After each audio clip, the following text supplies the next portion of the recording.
चीज़ों को हम गंभीरता से समझने का, जानने का प्रयास करेंगे। तो वातपोत्सर्जन से हमें अपनी चर्चा की शुरुआत करनी है। सबसे पहले हमें यह समझने की ज़रूरत है कि ये जो वातपोत्सर्जन है ये होता क्या है, वातपोत्सर्जन किसे कहते हैं, सबसे पहले यह हमें समझने की ज़रूरत है। वातपोत्सर्जन की जब हम बात करते हैं तो सबसे पहले हमें समझना है कि प्लांट से जल का वाष्प के रूप में उत्सर्जन, क्या चीज़, प्लांट से जल का वाष्प के रूप में उत्सर्जन क्या कहलाता है, प्लांट से जल का वाष्प के रूप में उत्सर्जन वातपोत्सर्जन कहलाता है। प्लांट से जल का वाष्प के रूप में उत्सर्जन वातपोत्सर्जन कहलाता है, ये आपको पता होना चाहिए। अब जब हम वातपोत्सर्जन की बात कर रहे हैं, हम प्लांट की बात कर रहे हैं, तो सबसे पहले यह भी पता होना चाहिए कि इसको लेकर के सबसे पहला विचार किसने दिया। तो इसको लेकर के जो सबसे पहला विचार आया ये हेनरी नामक एक वैज्ञानिक का आया। हेनरी नामक एक वैज्ञानिक थे जिन्होंने सबसे पहले वातपोत्सर्जन को लेकर अपने विचार दिए और इन्होंने बताया कि प्लांट से जल का वाष्प के रूप में उत्सर्जन जो है वो वातपोत्सर्जन कहलाता है। इसके बाद बात आती है कि भाई वातपोत्सर्जन जो है ये संपन्न कहाँ होता है, ठीक है, वातपोत्सर्जन संपन्न कहाँ होता है। वातपोत्सर्जन संपन्न कहाँ होता है, जब हम इसकी बात करते हैं तो हमें देखने को मिलता है सबसे पहले स्टोमेटा, ठीक है, सबसे पहले देखने को मिलता है कि वातपोत्सर्जन जो है वो संपन्न कहाँ होता है, स्टोमेटा में संपन्न होता है। दूसरा क्या देखने को मिलता है कि वातपोत्सर्जन लेंटिसेल में भी संपन्न होता है। और तीसरा एक देखने को मिलता है कि वातपोत्सर्जन की जो क्रिया है स्टोमेटा, लेंटिसेल के साथ साथ क्यूटिकल में भी देखने को मिलता है, मतलब क्यूटिकल के माध्यम से भी वातपोत्सर्जन की क्रिया होती है। तो क्यूटिकल के माध्यम से भी वातपोत्सर्जन की क्रिया होती है। तो हमने देखा प्लांट से जल का वाष्प के रूप में उत्सर्जन वातपोत्सर्जन कहलाता है। वातपोत्सर्जन कहाँ पर होता है, स्टोमेटा में होता है, लेंटिसेल में होता है और क्यूटिकल में होता है, ये आपको पता होना चाहिए। अब यहाँ से समझना है कि जैसे हम स्टोमेटा कह रहे हैं तो स्टोमेटा की जब बात करते हैं तो बात आती है कि भाई स्टोमेटा से जो वातपोत्सर्जन होता है इसको हम कहते हैं रंध्रीय वातपोत्सर्जन। क्या बोलते हैं इसको बोलते हैं रंध्रीय वातपोत्सर्जन। और पौधे की जब हम बात करते हैं तो सबसे ज़्यादा जो वातपोत्सर्जन होता है वो इसी रंध्रीय वातपोत्सर्जन प्रकार से होता है। तो सबसे ज़्यादा यदि आपसे पूछ लिया जाए कि वातपोत्सर्जन की जो क्रिया है वो सबसे ज़्यादा कहाँ पे होती है, तो स्टोमेटा में होती है। और स्टोमेटा में जो वातपोत्सर्जन होता है उसको हम रंध्रीय वातपोत्सर्जन बोलते हैं और यही सबसे ज़्यादा देखने को मिलता है। दूसरा यदि हम बात करें दूसरा जैसे हम बात कर रहे हैं लेंटिसेल में, तो इसको बोलते हैं लेंटिकुलर ट्रांसपिरेशन या लेंटिकुलर वातपोत्सर्जन। लेंटिकुलर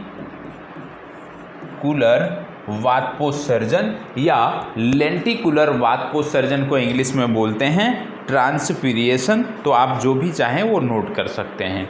इसी प्रकार से जो क्यूटिकल में होता है उसको बोलते हैं क्यूटिकुलर वातपोत्सर्जन या क्यूटिकुलर ट्रांसक्रिप्शन, ठीक है, ये ट्रांसपिरेशन, ये आपको पता होना चाहिए, ठीक है। अब जैसे हमने देखा कि वातपोत्सर्जन की जो क्रिया स्टोमेटा में होती है उसको हम बोलते हैं रंध्रीय वातपोत्सर्जन।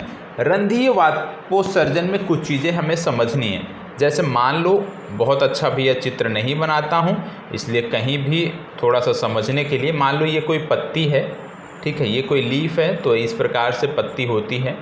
तो इस प्रकार से जो पत्ती होती है, मान लीजिए ये किसी प्लांट की है, तो इसमें बहुत छोटे छोटे आप देखेंगे ना रंध्र होते हैं, बहुत छोटे छोटे छिद्र होते हैं। पत्तियों में इस प्रकार से बहुत छोटे छोटे छिद्र आपको देखने को मिलते हैं। इनको आप कहते हो रंध्र। ठीक है, ये बहुत छोटे छोटे छिद्र होते हैं। ठीक है, और इस प्रकार के जो छिद्र होते हैं इन्हीं के माध्यम से वाष्पोत्सर्जन की ये क्रिया संपन्न होती है। ठीक है, तो ये डिटेल स्ट्रक्चर एक प्रकार से कह सकते हैं है स्टोमेटा। किस प्रकार से स्टोमेटा में जो है वाष्पोत्सर्जन होता है, रंध्रीय वाष्पोत्सर्जन किस प्रकार से होता है, इसको आप इस चित्र के माध्यम से समझ सकते हैं। अब इसमें दो चीज़ें देखने को मिलती हैं। एक होता है क्लोज स्टोमेटा, ठीक है, एक होता है क्लोज स्टोमेटा, क्योंकि यहाँ पे ये क्लोज है तो इसको बोलते हैं क्लोज स्टोमेटा। इतना डिटेल में जाना नहीं है, लेकिन आपकी जानकारी के लिए बता देता हूँ। एक दूसरा होता है ओपन स्टोमेटा। जैसे यहाँ पे ओपन है तो इसको हम बोलेंगे ओपन स्टोमेटा। तो स्टोमेटा भी दो प्रकार से आपको यहाँ पे देखने को मिल रहा है। मीन्स क्या है कि जब प्रकाश संश्लेषण हो रहा होता है, मान लीजिए प्रकाश संश्लेषण हो रहा है, तो जब प्रकाश संश्लेषण कम हो जाता है, जब प्रकाश संश्लेषण कम हो जाता है तब ये क्लोज हो जाता है। जब प्रकाश कम हो जाता है, प्रकाश संश्लेषण की क्रिया हो रही है मान लीजिए, और धीरे धीरे प्रकाश कम हो रहा है, तो जैसे जैसे प्रकाश कम होता है ये क्लोज होता जाता है और अंततः यह क्लोज हो जाता है या बंद हो जाता है। क्यों बंद हो जाता है? जिससे, क्योंकि प्रकाश संश्लेषण की क्रिया में क्या हो रहा है, जल वाष्प के रूप में उत्सर्जित हो रहा है। ठीक है, जल वाष्प के रूप में वायुमंडल में जा रहा है। तो ये बंद इसलिए होता है कि रात्रि में यदि पौधों को आवश्यकता हो जल की, तो रात्रि में पौधे जल की आवश्यकता की पूर्ति इसके माध्यम से कर सकें, इसलिए ये क्लोज हो जाता है। कब? जब प्रकाश की अनुपस्थिति हो जाती है या प्रकाश कम होता है तो ये क्लोज हो जाता है। स्टोमेटा के खुलने और बंद होने में यदि पूछ लिया जाए कि मदद करने वाला हार्मोन कौन है, कि भाई जब प्रकाश फिर अगले दिन सुबह होगी, प्रकाश प्राप्त होगा पौधे को, तो ये स्टोमेटा ओपन हो जाएगा। तो जब ये स्टोमेटा क्लोज होने में और इसको ओपन होने में जो मदद करने वाला हार्मोन है उसको बोलते हैं एब्सिसिक एसिड। क्या बोलते हैं?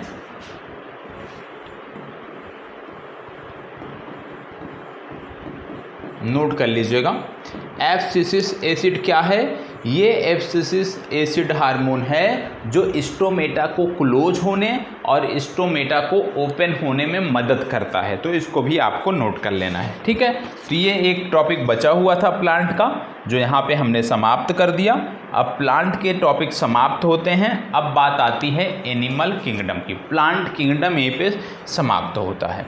अब इसके बाद जो चर्चा है वो एनिमल की है। तो सबसे पहले अब हम बात करेंगे एनिमल किंगडम की। एनिमल किंगडम की, ठीक है, एनिमल किंगडम की यहाँ पे अब बात होने वाली है, मतलब जंतु जगत की बात होने वाली। यहाँ पे ज़्यादातर चीज़ें हैं जो आपको नोट करनी है। जंतु जगत की अब यहाँ पे हम बात करने वाले हैं। जंतु जगत की जब हम बात करते हैं तो आपको बता दें कि जंतुओं में दो प्रकार की प्रजातियाँ पाई जाती हैं। कितनी प्रकार की? दो प्रकार की प्रजातियाँ देखने को मिलती हैं। दो प्रकार की प्रजातियाँ आपको देखने को मिलती हैं। अब बात आती है कि कौन से दो प्रकार? तो पहला होता है कशेरुकी, कशेरुकी, और दूसरा होता है अकशेरुकी। ठीक है, तो दो प्रकार, जंतुओं में दो प्रकार की प्रजातियां देखने को मिलती है। पहला है कशेरुकीय, दूसरा है अकशेरुकीय। ये आपको पता होना चाहिए। ठीक है, कशेरुकीय को बोलते हैं वर्टिब्रेट्स। क्या बोलते हैं? वर्टिब्रेट्स, ये बोलते हैं कशेरुकी को। अकशेरुकी की जब हम बात करते हैं तो अकशेरुकी को बोलते हैं इनवर्टिब्रेट्स। क्या बोलते हैं?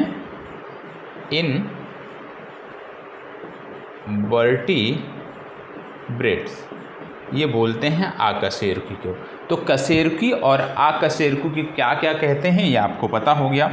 इसके साथ साथ आपको बता दें, एक होते हैं नोटोकार्ड। ठीक है, नोटोकार्ड, जैसे इसी को, अब चलिए अभी इसको आगे हम देख लेते हैं। तो सबसे पहले दो प्रजातियां हमने देख लिया, कशेरुकी, अकशेरुकी। ठीक है, कशेरुकी में यदि हम बात करें तो बोला जाता है कि इसमें नोटोकार्ड प्रेजेंट होता है। नोटोकार्ड मतलब रीढ़ की हड्डी। तो इसमें क्या होता है, नोटोकार्ड इसमें प्रेजेंट होता है, मतलब रीढ़ की हड्डी इसमें उपस्थित होती है। अकशेरुकी में यदि हम बात करें तो नोटोकार्ड अब्सेंस होता है, मतलब रीढ़ की जो हड्डी है वो अनुपस्थित होती है। तो ये आपका वर्गीकरण हो गया जो आपको पता हो गया, ठीक है। अब हम जंतु जगत की जब हम बात करते हैं तो जंतु जगत में कई सारे संघ देखने को मिलते हैं। जंतु जगत में कई सारे संघ देखने को मिलते हैं और जंतु जगत से जो प्रश्न आते हैं वो इन्हीं संघों से पूछे जाते हैं। तो कई सारे संघ देखने को मिलते हैं। सबसे पहले एक संघ की हम बात कर रहे हैं जिसका नाम है प्रोटोजोआ, ठीक है, प्रोटोजोआ। पहला जो संघ है जिसके बारे में हमें देखना है, जिसके बारे में हमें नोट करना है, वो है प्रोटोजोआ। प्रोटोजोआ के बारे में जब हम बात करते हैं, प्रोटोजोआ संघ के बारे में जब हम बात करते हैं तो आपको बता दें कि यह संघ जो है ये विशेष रूप से एक कशेरुकी जीवों वाला संघ है। मतलब प्रोटोजोआ में वे जीव आते हैं जो कि एक कोशिकीय होते हैं, ठीक है। जो भी एक कोशिकीय जीव हैं वो प्रोटोजोआ के अंतर्गत आते हैं, ये आपको पता होना चाहिए। एक कोशिकीय जीव प्रोटोजोआ संघ के अंतर्गत आते हैं। इसके साथ साथ यह स्वतंत्र और परजीवी के रूप में पाए जाते हैं। जो जीव इसमें आते हैं ये स्वतंत्र परजीवी के रूप में पाए जाते हैं, ठीक है, स्वतंत्र परजीवी के रूप में ये पाए जाते हैं। तो दो चीज़ें हमने देखा कि एक कोशिकीय जीव आते हैं प्रोटोजोआ के अंतर्गत और जो आते हैं विशेष रूप से परजीवी होते हैं। विकास क्रम की दृष्टि से बात करें तो ये प्रथम जंतु संघ है। याद रखिएगा, प्रोटोजोआ विकास क्रम की दृष्टि से यदि हम बात करें तो प्रथम जंतु संघ है जिसको प्रोटोजोआ के नाम से जाना जाता है। तो ये क्या है, ये प्रथम जंतु संघ है। इसको जो बोल रहा हूँ इसको नोट डाउन करते हुए चलिएगा, ठीक है। इसके बाद यदि हम बात करें कि इनको कहाँ रखा जाता है तो इनको प्रोटिस्टा किंगडम में रखा जाता है। कहाँ रखा जाता है इनको प्रोटिस्टा किंगडम में इनको रखा जाता है, ठीक है, इनको प्रोटिस्टा किंगडम में रखा जाता है। तो सबसे पहले हमने प्रोटोजोआ के बारे में देखा कि सभी एक कोशिकीय जीव, अधिकतर एक कोशिकीय जीव इसके अंतर्गत आते हैं। परजीवी इसमें आते हैं। विकास क्रम की दृष्टि से ये प्रथम जंतु संघ है और इसके सभी कार्य कोशिका स्तर पर होते हैं। ध्यान रखिएगा, इसके सभी कार्य जो हैं वो कहाँ पे होते हैं, वो कोशिका के स्तर पर होते हैं। सभी कार्य कोशिका के स्तर पर संपन्न होते हैं, ये आपको याद रखने की ज़रूरत है। इसके साथ साथ आपको यह भी पता होना चाहिए कि प्रोटोजोआ के परजीवी संघ को क्या बोला जाता है, स्पोरोजोआ बोला जाता है। क्या बोला जाता है, स्पोरोजोआ।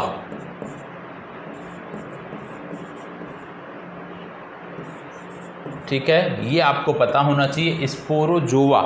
स्पोरोजोआ क्या है, स्पोरोजोआ मतलब है प्रोटोजोआ के परजीवी संघ को बोला जाता है स्पोरोजोआ। ZOA, वाई नहीं रहेगा, SPOROZOA, स्पोरोजोआ बोला जाता है। ये नोट कर लीजिएगा। इनकी संरचना के स्तर की बात करें तो इसको बोला जाता है प्रोटोप्लाज्मिक। क्या बोला जाता है, प्रोटोप्लाज्मिक। संरचना का स्तर क्या है, प्रोटोप्लाज्मिक इनके संरचना का स्तर है। इसका जो एग्जाम्पल है वो आपको याद रखना है, बहुत पूछे जाते हैं। जैसे एग्जाम्पल में क्या क्या है इसमें, जैसे अमीबा आता है, जैसे पैरामीशियम इसमें आता है।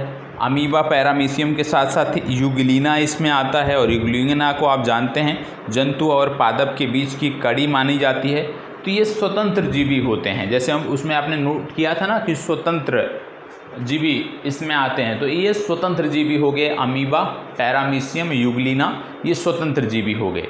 जब हम परजीवी की बात करते हैं तो परजीवी इसमें आता है एंट अमीबा। परजीवी का उदाहरण है एंट अमीबा। एंट अमीबा के साथ साथ प्लाज्मोडियम,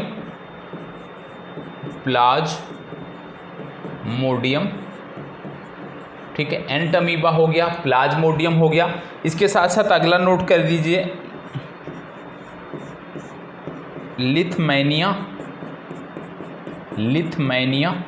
लिथमैनिया के बाद अगला इसी में नोट कर लीजिए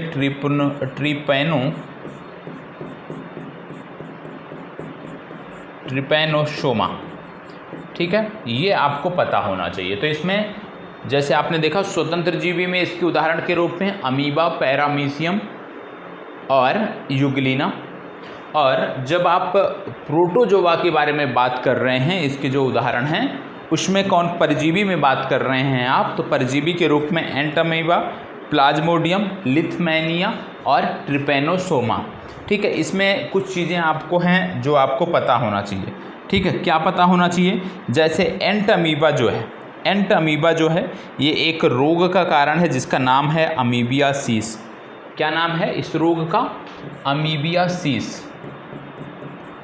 एक रोग इसके कारण फैलता है जिनका नाम है अमीबियासिस, आपको पता होना चाहिए।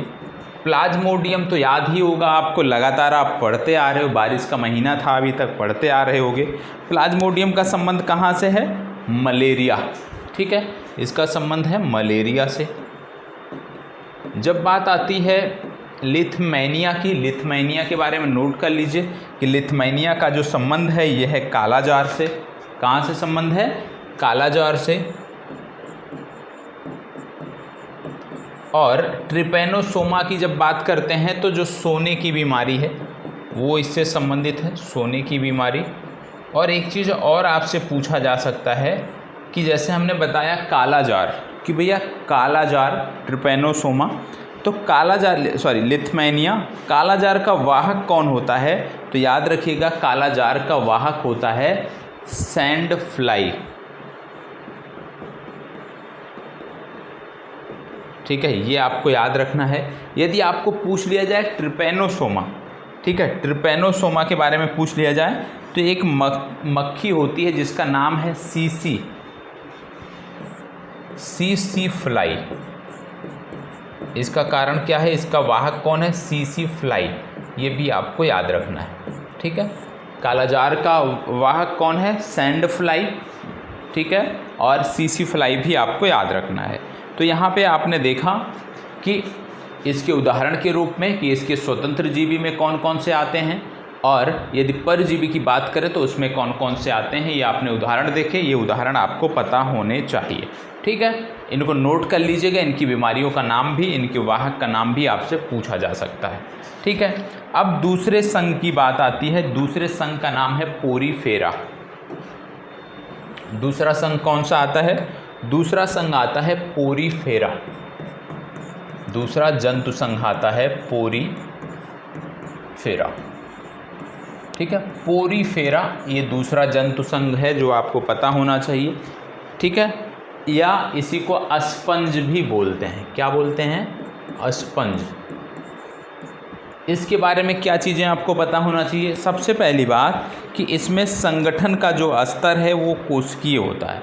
इसमें भी जो संगठन का स्तर है वो क्या है, वो कोशिकीय होता है। संगठन का स्तर कोशिकीय होता है।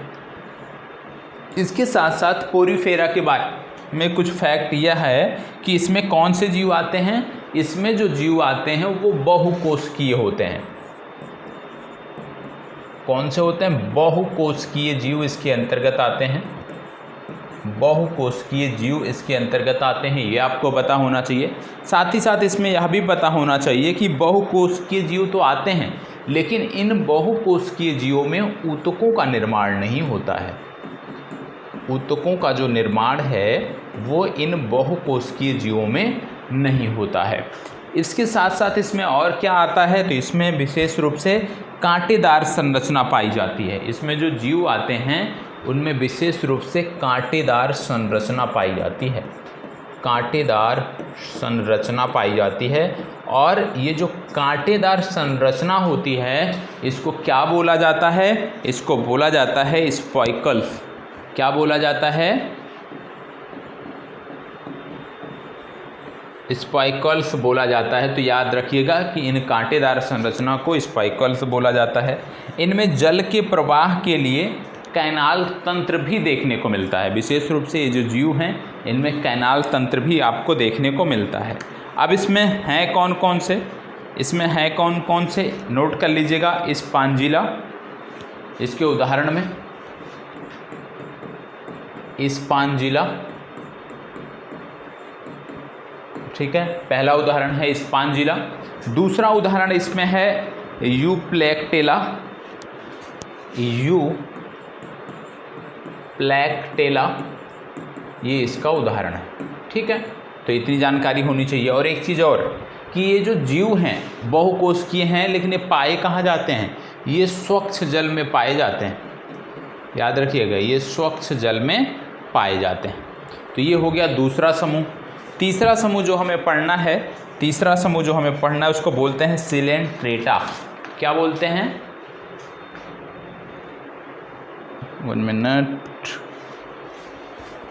1 मिनट, माइक थोड़ा सा डिस्टर्ब कर रहा है, 1 मिनट।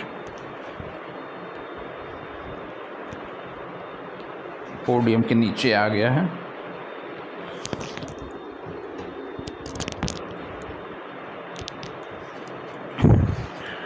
एक मिनट का समय लगेगा। चलिए, थोड़ी सी आदत गड़बड़ है, घूम के पढ़ाने की आदत है और उसी के चक्कर में माइक फंस जाता है। अगला समूह आता है सिलेंट्रेटा।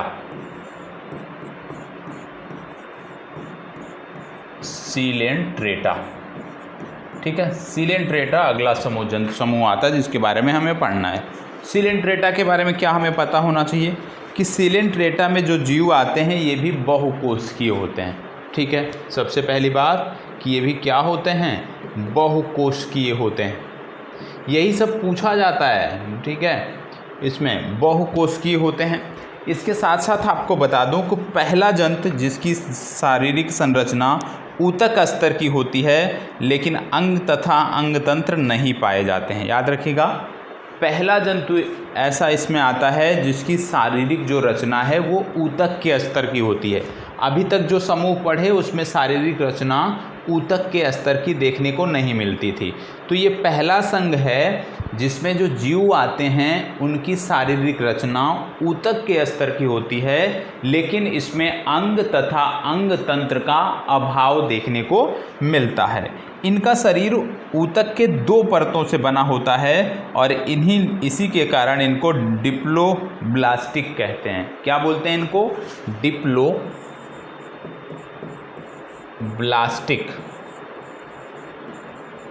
डिप्लोब्लास्टिक क्यों कहते हैं? क्योंकि इनका जो शरीर है वो 2 ऊतकों से बना होता है, ऊतक के 2 परतों से बना होता है। इसी के कारण इनको डिप्लोब्लास्टिक कहते हैं।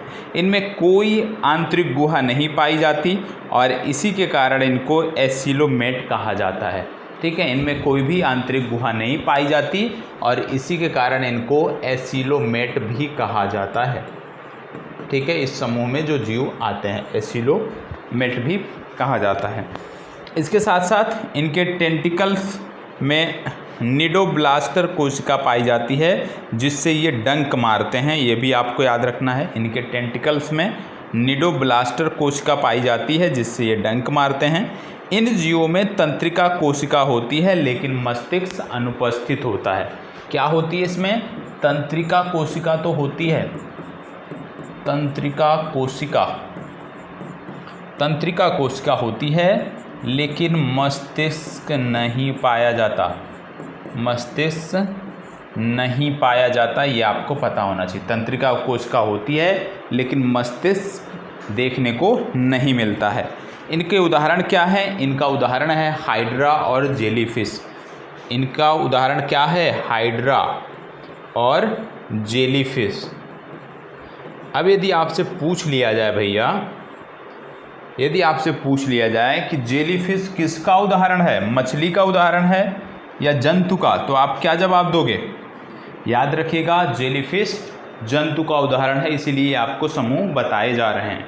ठीक है, चलिए, सिलेंट्रेटा हो गया। सिलेंट्रेटा के बाद अगला समूह, सिलेंट्रेटा के बाद अगला समूह जो आता है उसका नाम है प्लेटीहेलमिन्थेज। नोट कर लीजिएगा, अगला जो समूह आता है साथ ही साथ नोट करते चलिए,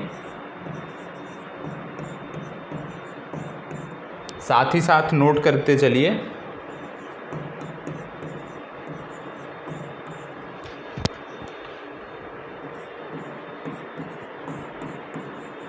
ठीक है, ये आपका अगला समूह है, मतलब ये आपका चौथा जंतु समूह है जिसका नाम है प्लेटी हेलमिंथिज, ठीक है। इसको यदि हम बात करें तो फीता कृमि या जो फ्लैट वार्म हैं वो इसी में आते हैं, मतलब जो फीता कृमि वाले जीव हैं जिनको बोला जाता है फीता कृमि, वो इसी समूह के अंतर्गत आते हैं, ये आपको पता होना चाहिए। इसके साथ साथ आपको याद रखना है कि यहाँ पर भी आंतरिक गुहा अनुपस्थित होती है, लेकिन यहाँ पे जो इनकी संरचना होती है वहाँ पे 3 परत, ऊतक की 3 परत देखने को मिलती, मतलब इनकी जो संरचना है उसमें ऊतक की 3 परतें देखने को मिलती हैं। पिछले में हमने देखा था 2 परत, यहाँ पे ऊतक की 3 परतें देखने को मिलती हैं। जो इनकी संरचना होती है उसमें ऊतक 3 परत वाला आपको देखने को मिलता है, इसलिए इन्हें ट्रिप्लोब्लास्टिस कहा जाता है। नोट कर लीजिएगा, इसलिए इनको ट्रिप्लोब्लास्टिस कहा जाता है, ठीक है। इसलिए इनको ट्रिप्लोब्लास्टिस कहा जाता है, आपसे ऐसे भी पूछा जा सकता है। सामान्यतः ये परजीवी होते हैं और एक ही जीव में, ज़्यादातर इसमें ऐसे जीव आते हैं जिनमें एक ही जीव में नर और मादा, याद रखिएगा, एक ही जीव में नर और मादा दोनों पाए जाते हैं, इसीलिए इन्हें उभयलिंगी भी कहा जाता है। तो इस समूह में ज़्यादातर उभयलिंगी आते हैं, याद रखिएगा, उभयलिंगी इस समूह में ज़्यादातर आते हैं। अब इनके उदाहरण के तौर पे यदि मैं बात करूं तो इनके उदाहरण के तौर पे आपको नोट कर लेना है, जैसे फीता कृमि बहुत सारे होते हैं जो मानव परजीवी हैं, या लीवर फ्लूक है जो कि भेड़ के शरीर पर पाया जाता है, वो सब इसके उदाहरण हैं। तो ऐसे सभी जीव जो उभयलिंगी हैं, जहाँ पे नर और मादा एक ही जीव में पाया जाता है, ऊतक जिनकी 3 परतों की बनी होती हैं, उनको ट्रिप्लोब्लास्टिस कहा जाता है और वो इसी समूह के अंतर्गत आती हैं, ठीक है। 5वां, अब बात आती है 5वें जंतु समूह की, जिसका नाम है एस्कहेलमिंथिज। क्या नाम है इसका? एस्क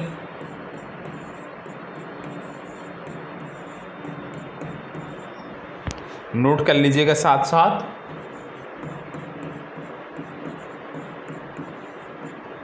एस्कहेलमिंथिज, ये आपका 5वां जंतु समूह देखने को मिल रहा है। इसके बारे में क्या पता होना चाहिए? इसी को बोलते हैं निमेटोडा, याद रखिएगा। राउंड वार्म जो होते हैं वो इसी के अंतर्गत आते हैं, राउंड वार्म जो देखने को मिलते हैं वो इसी के अंतर्गत आते हैं। एक चीज़ और याद रखिएगा इसमें कि यहाँ पे अंग तंत्र पूर्ण विकसित नहीं होता है। अंग तंत्र पाया तो जाता है, लेकिन जो अंग तंत्र यहाँ पे देखने को मिलता है ये पूर्ण विकसित नहीं होता। अंग तंत्र पूर्ण विकसित नहीं होता है। पहला चीज़, ये इस समूह में अंग तंत्र पाया तो जाता है लेकिन पूर्ण विकसित नहीं होता है। इनको ट्रिप्लोब्लास्टिस कहा जाता है। आंतरिक गुहा पाई जाती है लेकिन यह ऊतकों से अनुपस्थित होती है। याद रखिएगा, आंतरिक गुहा तो पाई जाती है लेकिन उसमें ऊतक नहीं पाए जाते। सामान्यतः इस समूह में जो परजीवी होते हैं वो आते हैं। सामान्यतः इस समूह में परजीवी आते हैं और इनके उदाहरण के तौर पे जैसे आप नोट कर सकते हो एस्कैरिस, एस्कैरिस ये इनका उदाहरण है। एस्कैरिस के साथ और आपको नोट करना है और नोट कर लीजिए बूचरेरिया, बूचरेरिया ये इसका उदाहरण है। तीसरा नोट करना है, नोट कर लो हुकवर्म, हुकवर्म भी इसका उदाहरण है। अगला आपको नोट करना है तो पिनवार्म, ये सब इसके उदाहरण हैं, इस समूह के उदाहरण हैं। एस्कैरिस के बारे में आपको नोट करना है तो नोट कर सकते हैं कि ये मानव परजीवी हैं, गोल कृमि हैं। इनको क्या बोला जाता है? गोल कृमि। और ये क्या हैं? ये मानव परजीवी हैं, ठीक है। दूसरा है बूचरेरिया। बूचरेरिया की बात करें तो फाइलेरिया वर्म है, याद रखिएगा, फाइलेरिया वर्म हैं। और इनका वाहक कौन होता है? इनका वाहक होता है एक मच्छर, नोट कर लीजिएगा उसके बारे में, मादा क्यूलेक्स मच्छर, ठीक है। तो ये तो हो गया 5वां समूह। 5वें समूह के बाद जो 7वां समूह देखने को मिलता है उसका नाम है एनीलिडा। क्या नाम है? एनीलिडा।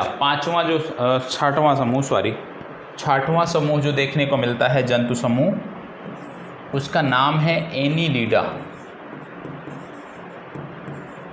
ठीक है, एनीलिडा समूह। एनीलिडा समूह की जब हम बात करते हैं तो आपको पता होना चाहिए कि जो केचुआ होता है, केचुआ इसी समूह का जीव है। आप कह लीजिए केचुआ जो है वो इसी समूह के अंतर्गत आता है। इस समूह के जो जीव होते हैं ट्रिप्लोब्लास्टिस उनको कहा जाता है, ट्रिप्लोब्लास्टिस कहा जाता है, याद रखना है। तो केचुआ इसका उदाहरण है, आप कह लीजिए ट्रिप्लोब्लास्टिस होते हैं। आंतरिक गुहा पाई जाती है।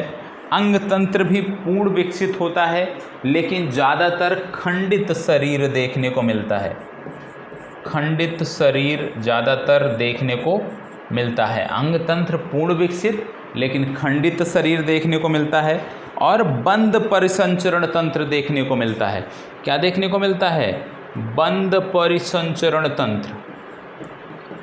बंद परिसंचरण तंत्र इस समूह में देखने को मिलता है। खंडित शरीर, बंद परिसंचरण तंत्र, अंग तंत्र पूर्ण विकसित और नर और मादा प्रजनन अंग एक ही जीव में होते हैं। याद रखिएगा, 1 मिनट। नर मादा प्रजनन अंग एक ही जीव में देखने को मिलते हैं जो कि इस समूह में आते हैं। जैसे जोंक हो गया, केंचुआ हो गया, ये सभी इसी के अंतर्गत आते हैं। जैसे हमने बात किया बंद परिसंचरण तंत्र। बंद परिसंचरण तंत्र का मतलब होता है कि जो शरीर में आप कह सकते हो जो हार्मोन्स का स्राव है या जो अन्य आवश्यक पदार्थ हैं वो एक सिस्टम के माध्यम से, बहुत सारे आप कह सकते हो अंगतंत्र होते हैं जिनके माध्यम से वो पहुंचते हैं। एक होता है खुला परिसंचरण तंत्र। खुला परिसंचरण तंत्र आपको काकरोच में देखने को मिलता है। काकरोच में खुला परिसंचरण तंत्र देखने को मिलता है। और खुला परिसंचरण तंत्र का मतलब हो जाता है कि किसी गुहा से पदार्थ निकलकर पूरे शरीर में फैल जाता है। इसको लेकर के कोई विशेष धमनी, कोई सिरा नहीं होता है, तो इसको बोलते हैं खुला परिसंचरण तंत्र। और काकरोच में खुला परिसंचरण तंत्र आपको देखने को मिलता है। अब इसके बाद अगला समूह आता है आर्थ्रोपोडा। अगला समूह 7वां आता है आर्थ्रोपोडा। आर्थ्रोपोडा समूह। ठीक है, आर्थ्रोपोडा समूह। आर्थ्रोपोडा की जब हम बात करते हैं, याद रखिएगा, सबसे पहली बात, पृथ्वी पर उपस्थित सबसे बड़ा संघ। पृथ्वी का सबसे बड़ा संघ है ये। पृथ्वी का सबसे बड़ा संघ, पृथ्वी का सबसे बड़ा संघ। पृथ्वी का सबसे बड़ा संघ होने के साथ साथ ट्रिप्लोब्लास्टिस,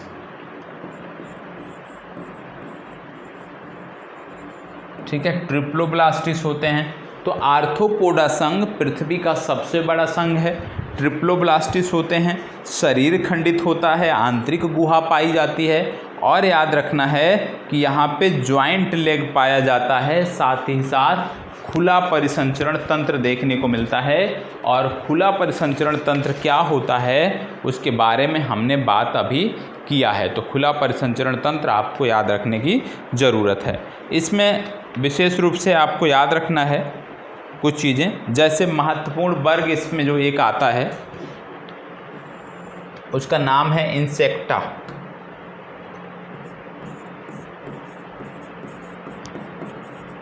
ठीक है, अब इसमें आपको याद रखना है सबसे बड़ा जंतु वर्ग या समूह है।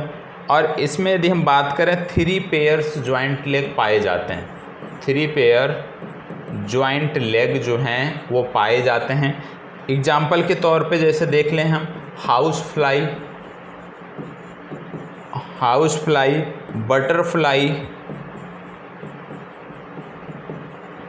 बटरफ्लाई के साथ साथ कॉकरोच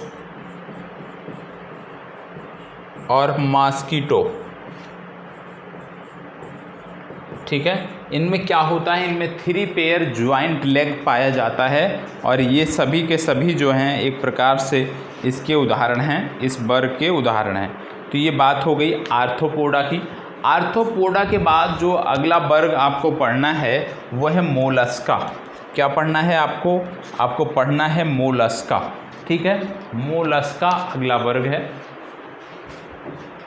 अगला वर्ग आपका है मोलस्का। मोलस्का, ठीक है, अगला वर्ग मोलस्का। ठीक है, 8वां है ये आपका मोलस्का। मोलस्का के बारे में क्या आपको पता होना चाहिए? मोलस्का के बारे में कि दूसरा सबसे बड़ा ये जंतु संघ है, याद रखिएगा, दूसरा सबसे बड़ा जंतु संघ है। ट्रिप्लोब्लास्टिस बोला जाता है, ट्रिप्लोब्लास्टिस बोला जाता है, ये आपको पता होना चाहिए।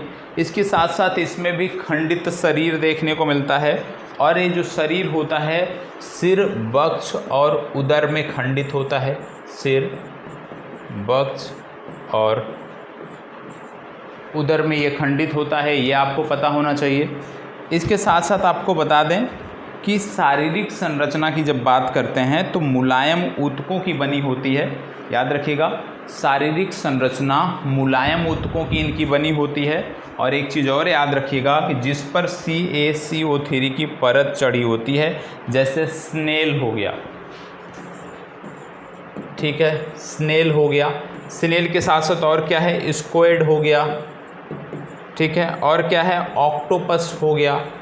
ये सभी के सभी इसके उदाहरण हैं जो कि मोलस्का संघ के अंतर्गत आते हैं। इसके बाद 9वां और अंतिम जो जंतु संघ इसमें आता है, इसका नाम है इकाइनोडर्मेटा। क्या नाम है? ये आपने पढ़ा होगा, लेकिन एक बार बता दे रहा हूँ।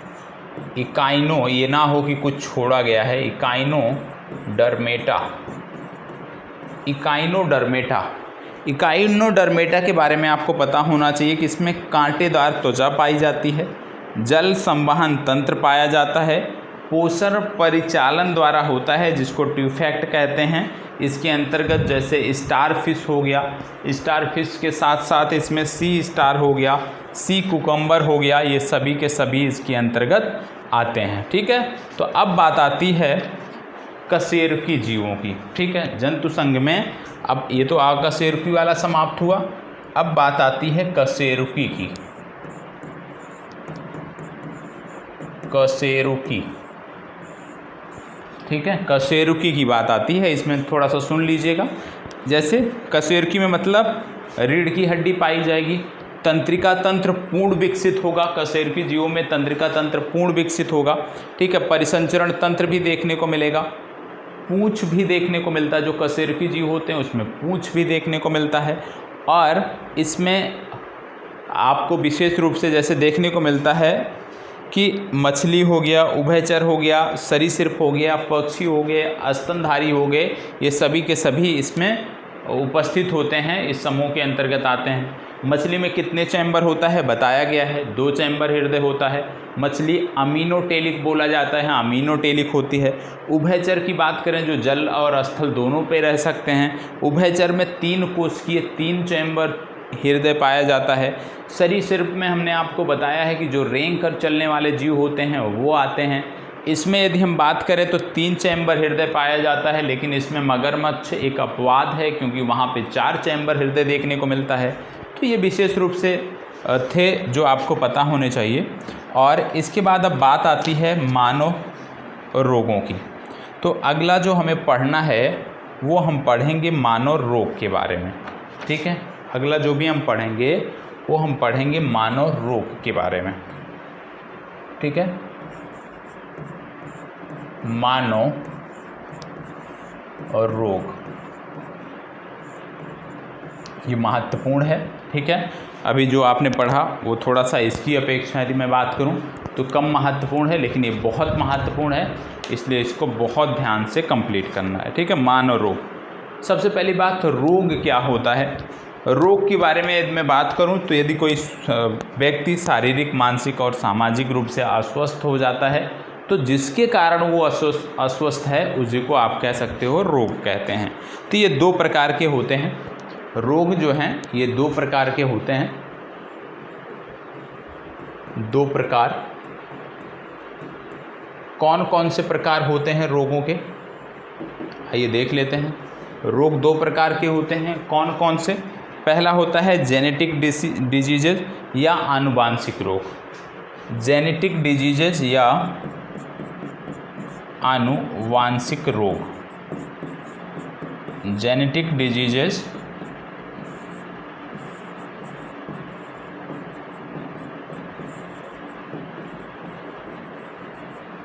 जेनेटिक डिजीजेज या आनुवांशिक रोग।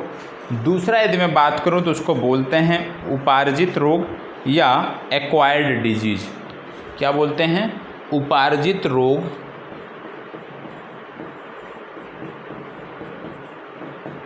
या एक्वायर्ड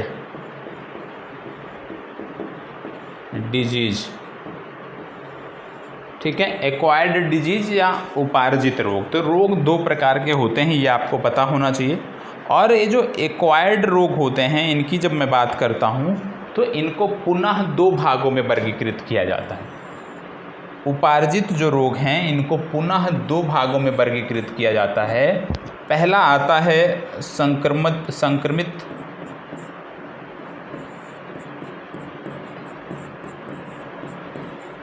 संक्रमित रोग, या इसी को इंग्लिश में आप नोट कर सकते हो इन्फेक्शस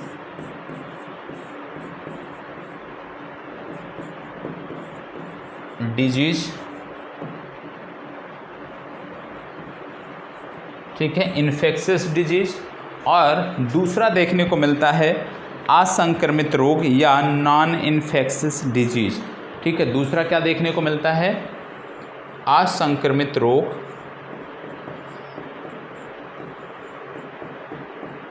असंक्रमित रोग, जिसको बोलते हैं नॉन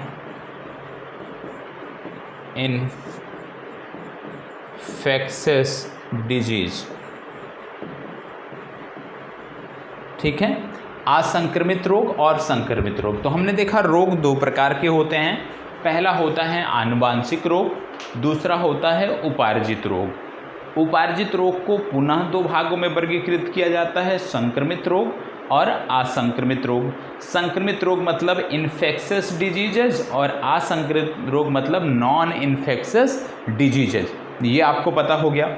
अब इसके बाद हम आगे बढ़ते हैं और एक एक करके दोनों प्रकारों को देखते हुए आगे बढ़ेंगे। ठीक है, अब जैसे संक्रमित रोग था, संक्रमित रोग के बारे में थोड़ी सी जानकारी कर लीजिए। संक्रमित रोग कहते किसे हैं? आप जानते हैं कि इसे ट्रांसमिटेबल डिजीज या आप कह लीजिए कम्युनिकेबल डिजीज कहते हैं। और ये जो संक्रमित बीमारियां होती हैं एक रोगी के शरीर से दूसरे रोगी के शरीर में पहुंच जाती हैं। दूसरा असंक्रमित रोग मतलब नॉन कम्युनिकेबल डिजीजेस, मतलब एक बॉडी से दूसरे बॉडी में ये डिजीजेज ट्रांसफ़र नहीं होती हैं, उनको हम असंक्रमित रोग बोलते हैं। तो सबसे पहले हम संक्रमित रोगों को देखेंगे, संक्रमित रोगों के बारे में पढ़ेंगे, उसके बाद फिर हम असंक्रमित रोगों के बारे में पढ़ेंगे, क्योंकि ज़्यादातर जो बीमारियां हैं वो जो हमें पढ़नी है वो संक्रामक रोगों के बारे में ही पढ़नी है। तो सबसे पहले संक्रामक रोग। ठीक है, संक्रामक रोग। संक्रामक रोग में जैसे इसके कारण क्या होते हैं, सबसे पहले कि भाई इस रोग के कारण क्या होते हैं, तो इस रोग के कारण होते हैं सबसे पहले बैक्टीरिया। ठीक है, इस रोग के कारण में बैक्टीरिया हो गए, वायरस हो गए, प्रोटोजोआ हो गए। ठीक है, प्रोटोजोआ के साथ फंगस हो गए। ये सभी के सभी जो हैं ये इसके वाहक होते हैं, कारण होते हैं, ये आपको पता हो, कारण होते हैं, ये आपको पता होना चाहिए। तो सबसे पहले जैसे हमने देखा बैक्टीरिया। ठीक है, तो सबसे पहले हम देख लेते हैं बैक्टीरिया से संबंधित। बैक्टीरिया से संबंधित रोगों को हम क्या बोलते हैं? हम बोलते हैं जीवाणु जनित रोग। ठीक है, तो जीवाणु जनित रोग सबसे पहले हम देख लेते हैं। जीवाणु जनित रोग। जीवाणु जनित रोगों की जब हम बात करते हैं तो जीवाणु जनित रोगों में एक लंबी चौड़ी लिस्ट है जो हमें पता होना चाहिए, जैसे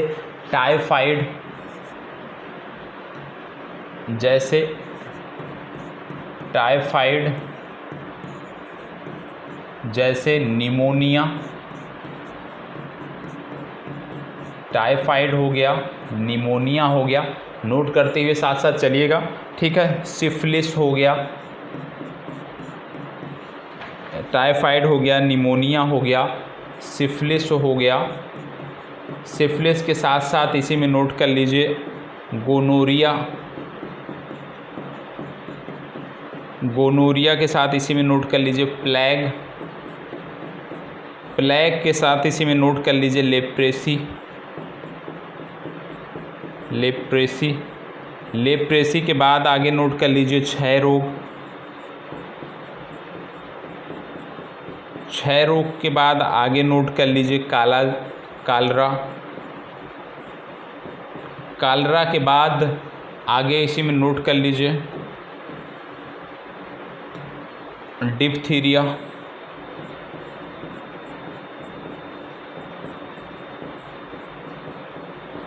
डिप्थीरिया के बाद आगे नोट कर लीजिए टिटनेस, ठीक है। ये कुछ रोग हो गए जो आपको पता होना चाहिए जो कि जीवाणु जनित रोग हैं, और लिस्ट थोड़ी सी लंबी है, इसी तरह से नोट कर लीजिएगा। अब जैसे टाइफाइड की मैं बात करूं कि भैया टाइफाइड जो है ये किसके कारण फैलता है, तो इसको नोट कर लीजिएगा, इसको नोट कर लीजिएगा साथ ही साथ सल्मोनेल, सल्मोनेल टाइफिया, ठीक है। सल्मोनेल टाइफिया के कारण टाइफाइड होता है।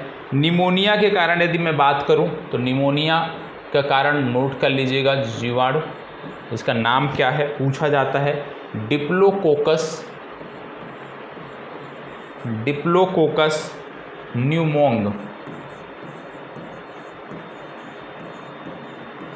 डिप्लोकोकस न्यूमोंग, ठीक है, sorry pneumoniae, pneumoniae, diplococcus pneumoniae. फिर बात आती है सिफिलिस की, सिफिलिस के बारे में नोट कर लो ट्रेपोनोमा, ट्रेपोनोमा,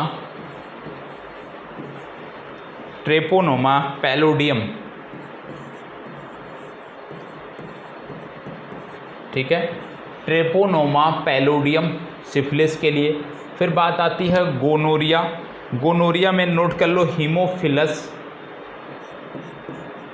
हीमोफिलस, हीमोफिलस गोनोरी। फिर बात आती है प्लेग, प्लेग में नोट कर लो यार्सिनिया,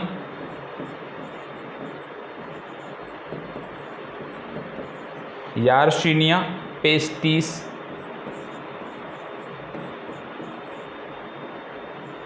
ठीक है, यार्सिनिया पेस्टिस। फिर बात आती है लेप्रेसी, लेप्रेसी या इसी को कुष्ठ रोग भी बोलते हैं, इसको नोट कर लो माइक्रोबैक्टीरियम,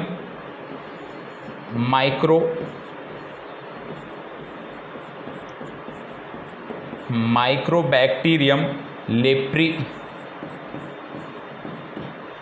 इसके बाद बात आती है क्षय रोग की, क्षय रोग को नोट कर लो माइक्रोबैक्टीरियम, माइक्रोबैक्टीरियम सेम है, ट्यूबरक्लोसिस, ट्यूबरक्लोसिस, ठीक है। फिर बात आती है कालरा, कालरा में नोट कर लो विब्रोयो, VIBRO,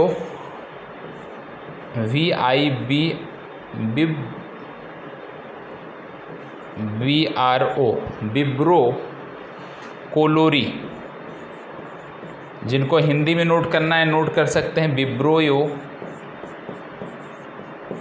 विब्रोयो कोलोरी, विब्रोयो कोलोरी। इसके बाद फिर बात आती है डिप्थीरिया की, परेशान नहीं होना, अभी मैं हटूंगा तो पूरा समय मिल जाएगा, नोट कर लीजिए। डिप्थीरिया को नोट कर लो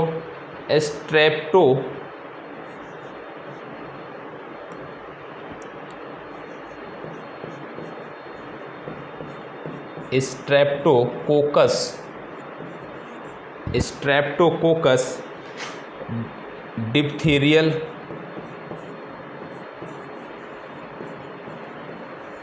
ठीक है। अगला आता है टिटनेस, इसमें नोट कर लो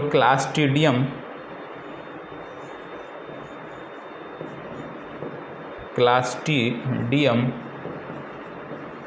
टिटैनी,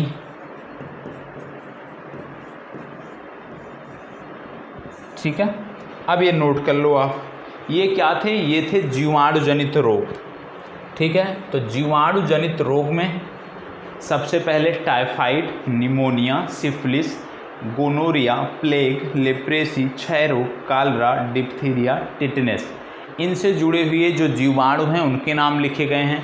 हिंदी में भी नोट कर सकते हो, सल्मोनेल टाइफिया, डिप्लोकोकस न्यूमोनी, ट्रिपोनो, एक एक करके नोट कर लो, ट्रेपोनोमा पैलोडियम, गोनोरिया का हो गया, हीमोफिलिस गोनोरी, प्लेग का हो गया, यर्सिनिया पेस्टिस, लेप्रेसिया कुष्ठ रोग का हो गया, माइक्रोबैक्टीरियम लेप्री, क्षय रोग का हो गया, माइक्रोबैक्टीरियम ट्यूबरक्लोसिस, कालरा का हो गया, विब्रोयो कोलोरी, डिप्थीरिया का हो गया, स्ट्रेप्टोकोकस डिप्थीरियल, टिटनेस का हो गया, क्लास्ट्रीडियम टिटैनी।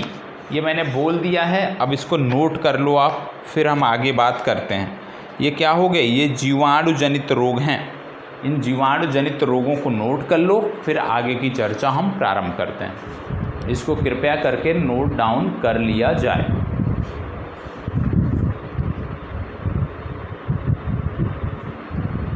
चलो इनको नोट डाउन कर लो सब अच्छे से। देखो बहुत महत्वपूर्ण है, सबसे पहली बात नाम याद होना चाहिए, ठीक है, कि भाई जीवाणु जनित रोग कौन कौन से हैं, और उन जीवाणुओं का नाम भी पता होना चाहिए, ठीक है। जीवाणु जनित रोगों के बाद हम पहुंचेंगे विषाणु जनित रोगों के बारे में, ठीक है। अब हम पहुंचेंगे विषाणु जनित रोगों के बारे में। दूसरा आपका आता है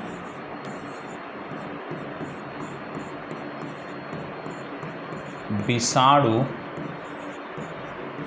जनित रोग, ठीक है। विषाणु जनित रोगों के बारे में अब हम देखने वाले हैं।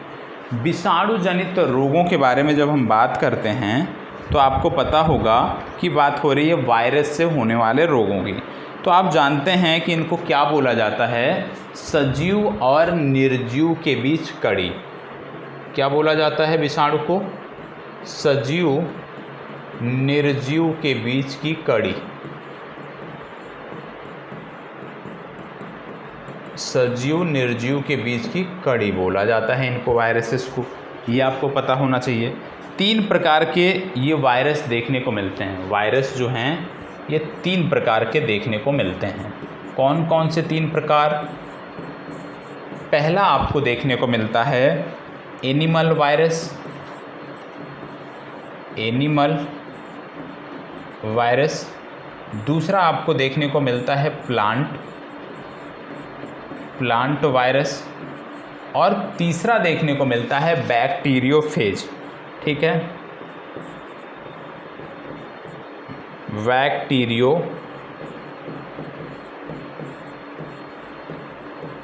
बैक्टीरियोफेज, या इसी को बोलते हैं जीवाणु भोजी, ठीक है। तो 3 प्रकार आपको पता होना चाहिए, एनिमल वायरस, प्लांट वायरस और बैक्टीरियोफेज या जीवाणु भोजी।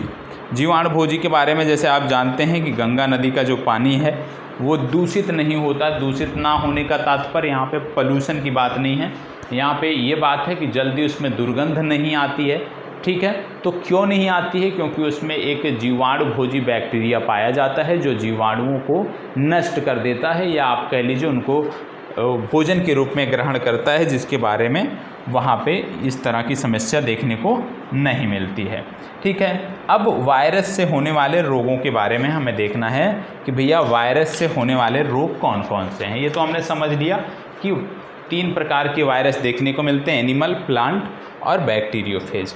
अब इनसे होने वाले रोग कौन कौन से हैं? वायरस से होने वाले रोग, वायरस से होने वाले रोग, वायरस से होने वाले रोग में एक एक करके नोट डाउन करेंगे। सबसे पहले कॉमन कोल्ड,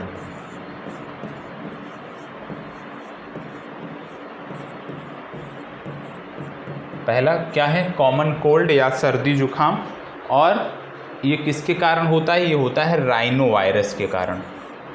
किसके कारण होता है, राइनो वायरस के कारण ये होता है, ये आपको पता होना चाहिए।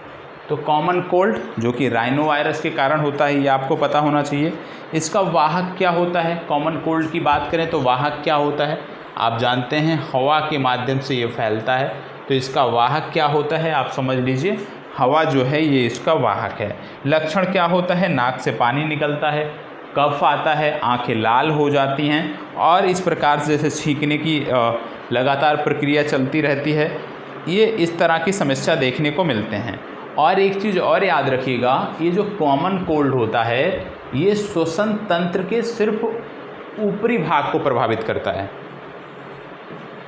किसको प्रभावित करता है, श्वसन तंत्र जो हमारा है के ऊपरी भाग को प्रभावित करता है, मतलब ये फेफड़े को प्रभावित नहीं करता। जो कॉमन कोल्ड होता है ये फेफड़े को प्रभावित नहीं करता, बल्कि श्वसन तंत्र के ऊपरी भाग को ही ये प्रभावित करता है, ये आपको याद रखना है।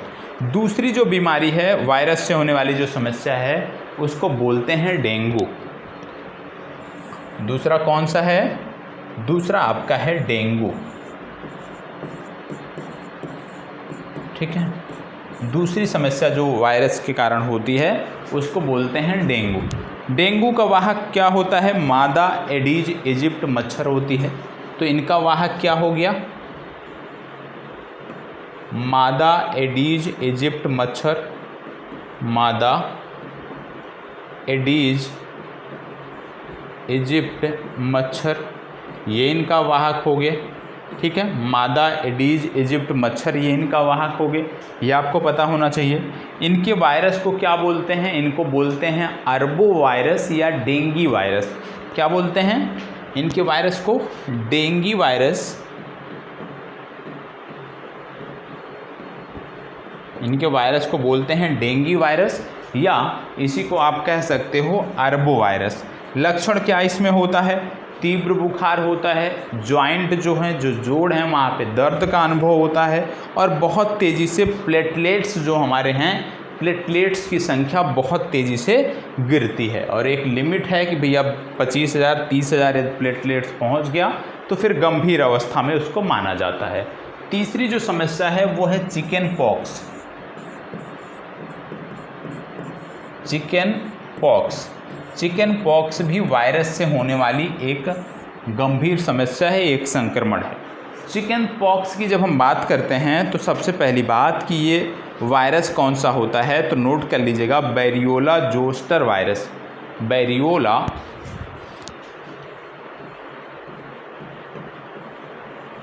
बैरियोला जोस्टर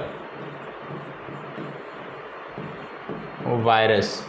ठीक है, बैरियोला जोस्टर वायरस के कारण ये समस्या होती है, और यह भी संक्रामक रोग है, मतलब एक शरीर से दूसरे शरीर में फैलता है। क्या लक्षण देखने को मिलते हैं, तीव्र बुखार इसमें देखने को मिलता है, त्वचा पर फुंसी फोड़े भी यहाँ पे हो जाते हैं। तो ये तो हो गया चिकन पॉक्स। चिकन पॉक्स के बाद अगला जो वायरस से होने वाली समस्या है वह है स्मॉल पॉक्स। क्या है, स्मॉल पॉक्स। चिकन पॉक्स के बाद स्मॉल पॉक्स। स्मॉल पॉक्स में यदि हम बात करें तो इसको बोलते हैं बैरियोला वायरस। क्या बोलते हैं इसको, बैरियोला वायरस। बैरियोला वायरस याद रखिएगा। चिकन पॉक्स को बोलते हैं बैरियोला जोस्टर वायरस, और स्मॉल पॉक्स को बोलते हैं बैरियोला वायरस, ये आपको पता होना चाहिए। इसमें भी बुखार, शरीर में दर्द, लाल लाल धब्बे शरीर पर बन जाना, तो इस तरह के चीज़ें देखने को मिलते हैं। और इसके बचाव के लिए चेचक के टीके का भी आविष्कार किया गया, और जो चेचक के टीके का आविष्कार किया गया उनका नाम भी आपको पता होना चाहिए, एडवर्ड जेनर। एडवर्ड जेनर ने चेचक के टीके का आविष्कार किया। इसके बाद अगली जो समस्या देखने को मिलती है वो आती है पोलियो की। ठीक है, हालांकि भारत पोलियो मुक्त राष्ट्र है, तो अगली जो समस्या देखने को मिलती है वो है पोलियो। पोलियो भी वायरस के कारण ही फैलता था। पोलियो की बात हो रही है। पोलियो की जब हम बात कर रहे हैं, वायरस जनित बीमारियों की बात कर रहे हैं, तो पोलियो जो है ये विशेष रूप से एंटेरियो वायरस, पोलियो जो है विशेष रूप से एंटेरियो वायरस के कारण फैलता है। इसका जो वाहक होता है हाउस फ्लाई जो है, याद रखिएगा, हाउस फ्लाई जो है ये इसका वाहक है। हाउस फ्लाई के माध्यम से ये फैलता है और इसमें समस्या क्या होती है, हड्डियों में दर्द होता है, हड्डियां टेढ़ी हो जाती हैं और जो तंत्रिका तंत्र है वो पूर्णतः नष्ट हो जाता है। तो ये पोलियो हो गया। पोलियो के बाद फिर बात आती है HIV एड्स की। HIV एड्स, ठीक है, HIV एड्स की बात आती है। HIV एड्स की जब बात हम करते हैं तो सबसे पहले तो ज़रूरी है कि एड्स का फुल फॉर्म क्या होता है, तो acquired amino deficiency syndrome. AIDS का फुल फॉर्म क्या है, एक्वायर्ड एमिनो डिफिशियंसी सिंड्रोम, ये इसका फुल फॉर्म है। कई बार पूछा जाता है तो यह भी आपको पता होना चाहिए। वायरस यहाँ पे जो है उसका क्या नाम है, ह्यूमन इम्यूनो डिफिशियंसी वायरस। क्या नाम है, नोट कर लीजिएगा, ह्यूमन एमिनो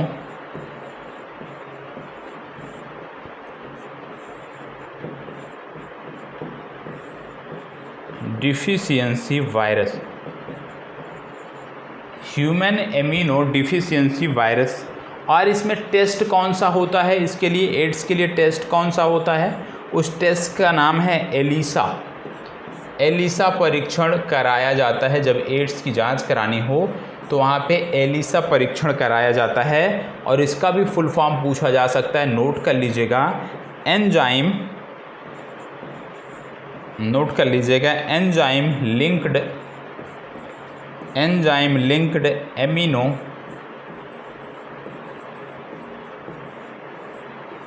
सार्बेंट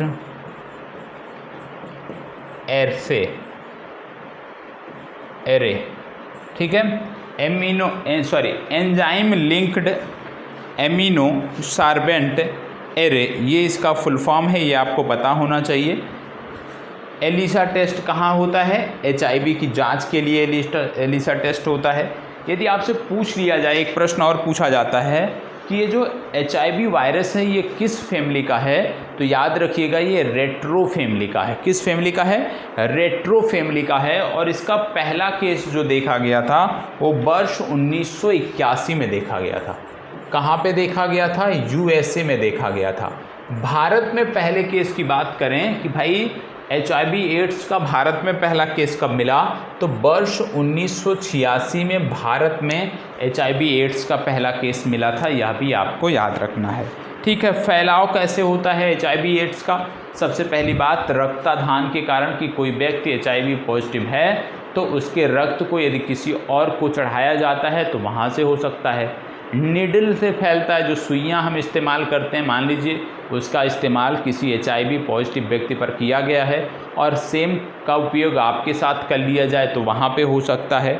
इसके साथ साथ आप कह सकते हो तीसरा कि जब संक्रमित माँ, मान लीजिए कोई माँ है जिसके पेट में आप कह सकते हो कि भ्रूणीय अवस्था में गर्भ है, तो उस माँ से बच्चे में आ सकता है।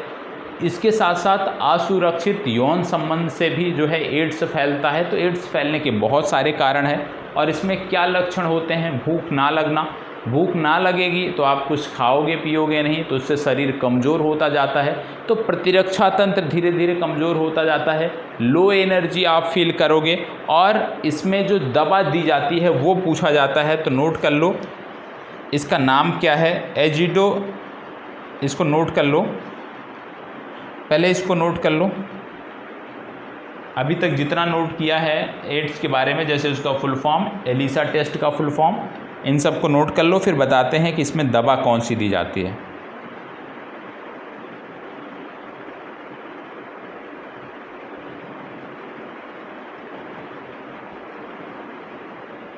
एजिडोथाइमेडिन, नोट कर लो दवा का नाम,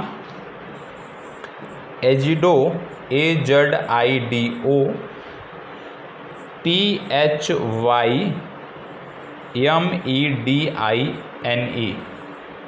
ठीक है। एजिडोथाइमिडीन ये दवा है जो कि एड्स के लिए दी जाती है, तो इस दवा के बारे में भी पूछा जाता है, ठीक है। इसके बाद बात आती है रेबीज की। अगला जो आता है 7वां, वो आता है रेबीज। रेबीज विशेष रूप से जैसे कुत्ते होते हैं, बंदर होते हैं, बिल्लियां होती हैं, इनके काटने से फैलता है, तो रेबीज इनसे संबंधित है। और रेबेडा वायरस है, नोट कर लीजिएगा, ये जो है रेबेडा वायरस है, उसी के कारण ये फैलता है। तो सबसे पहले रेबीज, इसमें होता क्या है, हाइड्रोफोबिया हो जाता है, मतलब पानी को देखने से डर लगता है। और इसमें जो वायरस है उसको बोलते हैं रेबेडा वायरस, ठीक है। और इसका वाहक कौन होता है, तो वही हो गए कुत्ता, बिल्ली, बंदर। यदि कोई ऐसे संक्रमित है और वो आपको काट लेता है तो इस तरह की समस्या देखने को मिलेगी। अगला आता है मम्प्स या गलसुआ। अगला जो आता है, अगला आता है मम्प्स, नोट कर लीजिएगा, मम्प्स या इसी को बोलते हैं गलसुआ। यह भी वायरस से होने वाला एक संक्रमण है, ठीक है। मम्प्स या गलसुआ किसके कारण होता है, तो पैरामॉक्सी वायरस के कारण होता है। किसके कारण होता है, पैरामॉक्सी,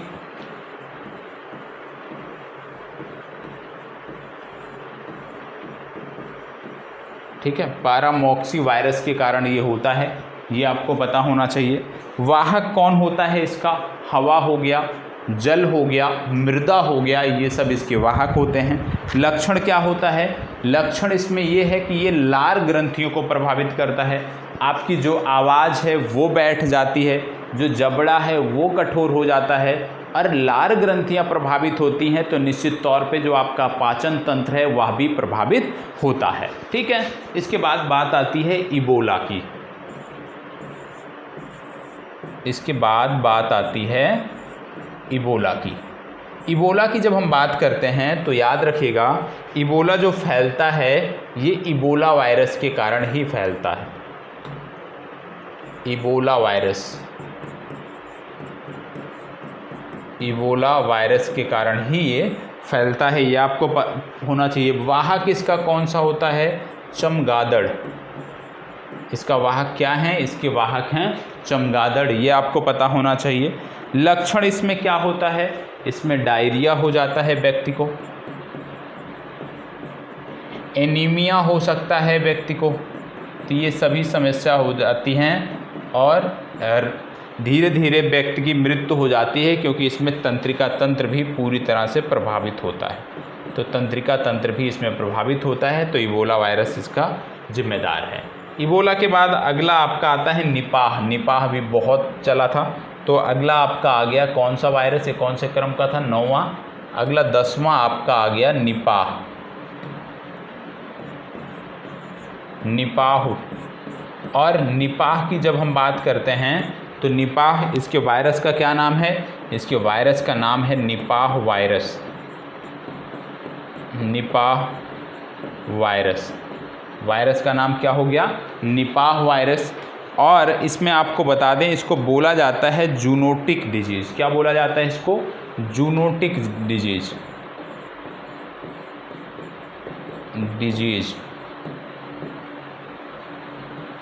ठीक है, जूनोटिक डिजीज़ बोला जाता है। क्यों, क्योंकि ये जो जंतुओं से मनुष्य में फैलता है, इसीलिए इसको जूनोटिक डिजीज़ बोला जाता है। लक्षण क्या हैं, लक्षण इसमें ब्रेन फीवर होता है, जो तंत्रिका तंत्र हमारा है वो पूरी तरह से, उसकी जो कोशिकाएं होती हैं वो नष्ट हो जाती हैं, तंत्रिका कोशिका नष्ट हो जाती है, और इसको जूनोटिक डिजीज़ बोला जाता है, ठीक है। तो निपाह हो गया। निपाह के बाद फिर बात आती है स्वाइन फ्लू की। स्वाइन फ्लू के बाद फिर बात आती है बर्ड फ्लू की। तो सबसे पहले स्वाइन फ्लू देख लेते हैं। स्वाइन फ्लू और बर्ड फ्लू को हम साथ देखते हैं, क्योंकि इनके वायरस के जो नाम है उसको लेकर के हम कई बार गलती कर देते हैं। तो N1 वायरस जो है वो स्वाइन फ्लू का वायरस होता है। और आपको बता दें कि स्वाइन फ्लू कैसे फैलता है, सूअर का मांस खाने से ये फैलता है, ठीक है, सूअर के संपर्क में रहने से ये फैलता है। लक्षण क्या होता है, इसमें कैल्शियम की कमी हो जाती है और गला आपका जो है वो बैठ जाता है, ठीक है। तो ये स्वाइन फ्लू हो गया। इसके बाद बात आती है बर्ड फ्लू की, ठीक है। अगला आता है बर्ड फ्लू। बर्ड फ्लू की बात करें तो इसका वायरस जो है वो आपको पता होना चाहिए, वो कौन सा है, H5N1 वायरस। H5N1 वायरस जो है वो बर्ड फ्लू का वायरस है, ये आपको पता होना चाहिए। ये कैसे फैलता है, ये हेंस और डक से फैलता है, हेंस और डक से फैलता है, ये आपको पता होना चाहिए, हेंस और डक से फैलता है। लक्षण इसमें क्या हैं कि रोग प्रतिरोधक क्षमता कम हो जाती है और जो श्वसन तंत्र हमारा है वो भी प्रभावित हो जाता है, ठीक है, श्वसन तंत्र भी हमारा प्रभावित हो जाता है। इसके बाद हेपेटाइटिस ए और हेपेटाइटिस बी नोट कर लीजिएगा।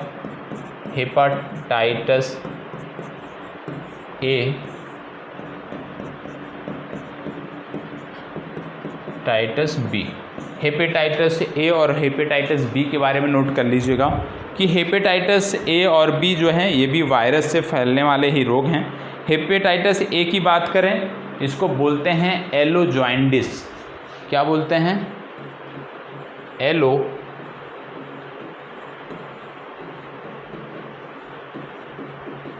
ठीक है, इसको बोलते हैं एलो जॉइंडिस, हेपेटाइटिस ए को। और हेपेटाइटिस ए की जब हम बात कर रहे हैं तो आप जानते हैं पीलिया की यहाँ पे बात हो रही है, और पीलिया में क्या होता है, जो यकृत की कोशिकाएं नष्ट हो जाती हैं और यकृत जो है वो बिलीरुबिन नामक एक वर्णक है जिसको स्रावित करने लगता है। हेपेटाइटिस बी की जब बात करते हैं तो इसको बोला जाता है वाइट जॉइंडिस। क्या बोला जाता है, वाइट जॉइंडिस या सफ़ेद पीलिया इसको बोला जाता है। और हेपेटाइटिस बी में रक्त में संक्रमण हो जाता है, ये आपको पता होना चाहिए, ठीक है। इसके बाद बात आती है, नोट कर लीजिएगा, सार्स की। अगला जो आता है वो है सार्स, SARS। इसके बारे में भी पता होना चाहिए, क्या है ये, इसको बोलते हैं सेवियर एक्यूट रेस्पिरेटरी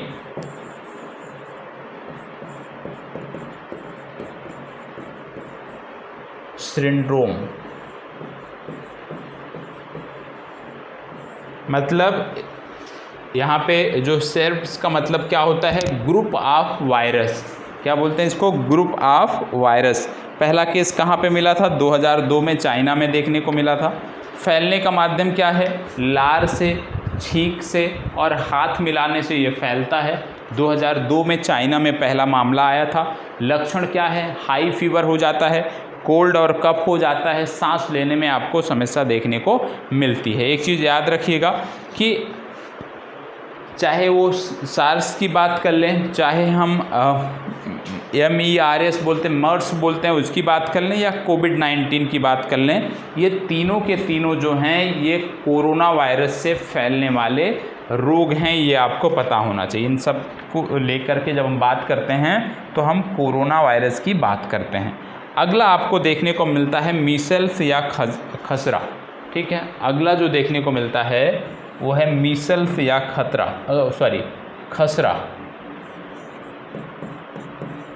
मीसल्स या खसरा,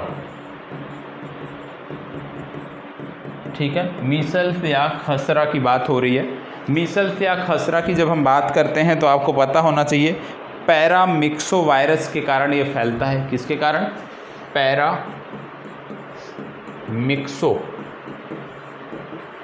पैरामिक्सो वायरस। इसको फैलाने के लिए पैरामिक्सो वायरस जो है वो जिम्मेदार होता है। और वाहक इसका क्या होता है, जल, भोजन, लार, वायु इसका वाहक है। इसमें होता क्या है, जो हमारी आंत होती है उसमें छिद्र बन जाता है और जब हम मल परित्याग करते हैं तो उसमें ब्लड आता है। तो ये इसका आप कह सकते हैं लक्षण है। इन्फ्लुएंजा, इसके बाद बात आती है इन्फ्लुएंजा की। ठीक है। इसके बाद अगला आता है मीसल्स के बाद इन्फ्लुएंजा।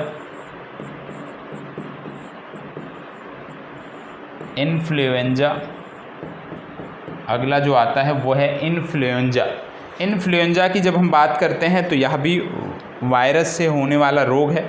ज़्यादातर ये जो बीमारी है ये बुढ़ापे में या बच्चों में देखने को मिलती है, गर्भवती महिलाओं में भी देखने को मिलती है। इसमें रोग जो प्रतिरोधक क्षमता है वो कम हो जाती है। तो ये तो अभी तक थे आपके वायरस से होने वाले रोग। वायरस के बारे में आपने देख लिया, जीवाणु जनित आपने रोग देख लिया। अब बात आती है प्रोटोजोआ से होने वाले रोग, प्रोटोजोआ, ठीक है। अब आप जो देखोगे वो प्रोटोजोआ से संबंधित बीमारियों को देखोगे।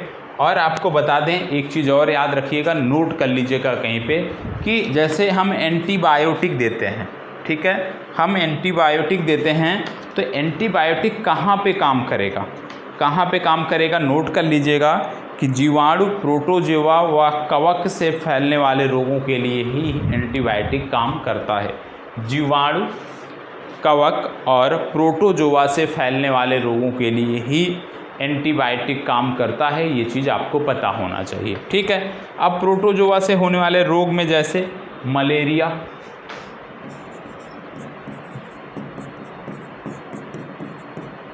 कालाजार,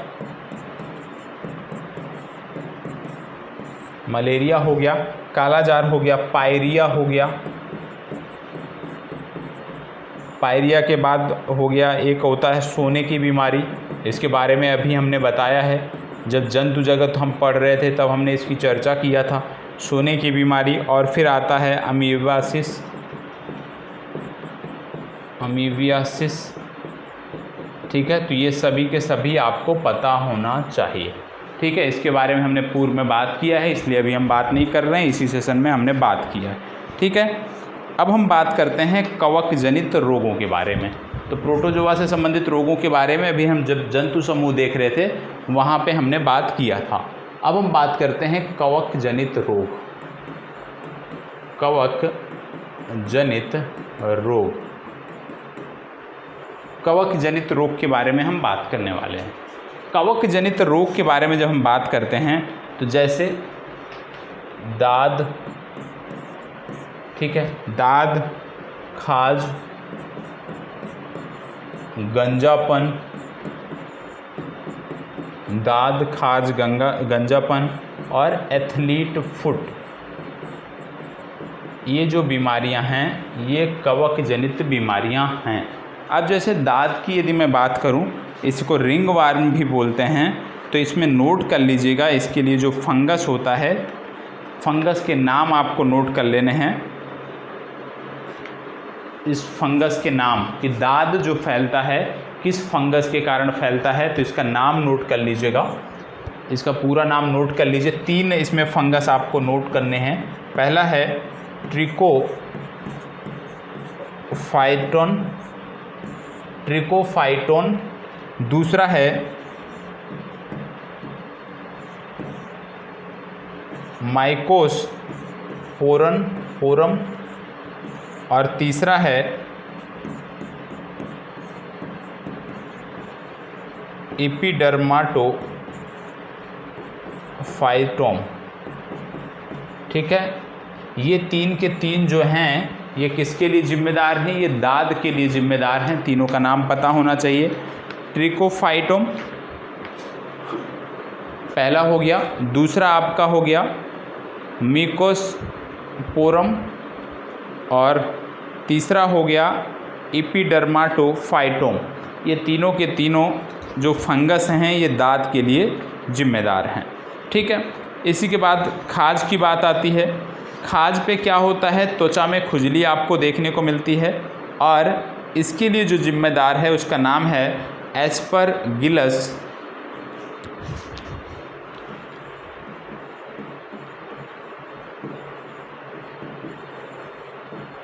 ये किसके लिए जिम्मेदार है, ये जिम्मेदार है खाज के लिए, एस्परगिलस फूमिगेट्स, ठीक है, फूमिगेट्स नोट कर लीजिएगा, एस्परगिलस फूमिगेट्स।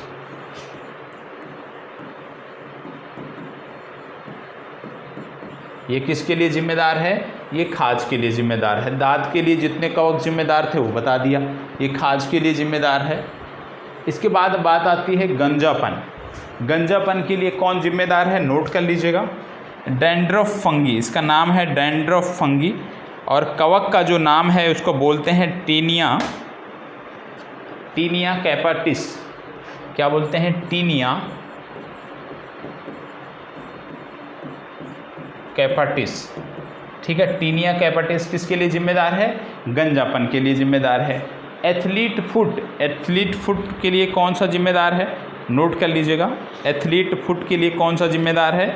इसके लिए जिम्मेदार है टीनिया। कौन जिम्मेदार है? टीनिया नामक फंगस, टीनिया। एथलीट फुट में क्या होता है, जैसे पैरों की अंगुलियां हैं तो दो अंगुलियों के बीच में जो है स्किन है बहुत ख़राब हो जाती है, कई बार स्किन सड़ जाती है, तो उसको हम बोलते हैं एथलीट फुट, और इसके लिए ये जिम्मेदार है। ठीक है, इसके बाद फिर बात आती है अस्थमा। अस्थमा भी आपको पता होना चाहिए, यह भी कवक से होने वाला एक प्रकार का संक्रमण है, और इसमें भी जो सांस नली हमारी है वो बाधित हो जाती है, उसमें एक विशेष प्रकार का बैक्टीरिया जाकर जम जाता है और उससे सांस लेने में तकलीफ़ होती है, इसी के कारण इनहेलर लेना पड़ता है हमें। तो अस्थमा के लिए नोट करना है तो नोट कर सकते हैं, नोट कर सकते हैं। यहाँ पे लिखा है ना एस्परगिलस, तो एस्परगिलस अस्थमा के लिए। ठीक है, एस्परगिलस फ्यूमिगेट्स। ठीक है, तो नोट कर लीजिएगा, अस्थमा जो है एस्परगिलस फ्यूमिगेट्स कवक से जो है ये फैलता है, तो ये भी आपको पता होना चाहिए। ठीक है, तो ये दोनों चीज़ हो गया, एथलीट फुट हो गया, अस्थमा हो गया, और गंजापन हो गया, दांत खाज हो गया। तो ये कवक जो हैं उन कवक के नाम आपको पता हो, बस इतना ही जानकारी आपसे उम्मीद की जाती है। ठीक है, अब ये तो हो गए कवक जनित। इसके बाद भी कुछ समस्याएं ऐसी होती हैं जो कि प्रदूषण से होती हैं। ठीक है, प्रदूषण से भी कई सारी बीमारियां होती हैं जो आपको पता होना चाहिए। जैसे प्रदूषण से होने वाली बीमारियों में सबसे पहले जो देखने को मिलता है वह है मिनी माता रोग। मिनी माता कन्वेंशन भी आपने पढ़ा होगा, तो मिनी माता रोग हो गया। मिनी माता रोग के बाद दूसरा जो देखने को मिलता है उसको बोलते हैं इताई इताई, इताई इताई रोग। ठीक है, इताई इताई रोग के बाद अगला है ब्लू बेबी सिंड्रोम।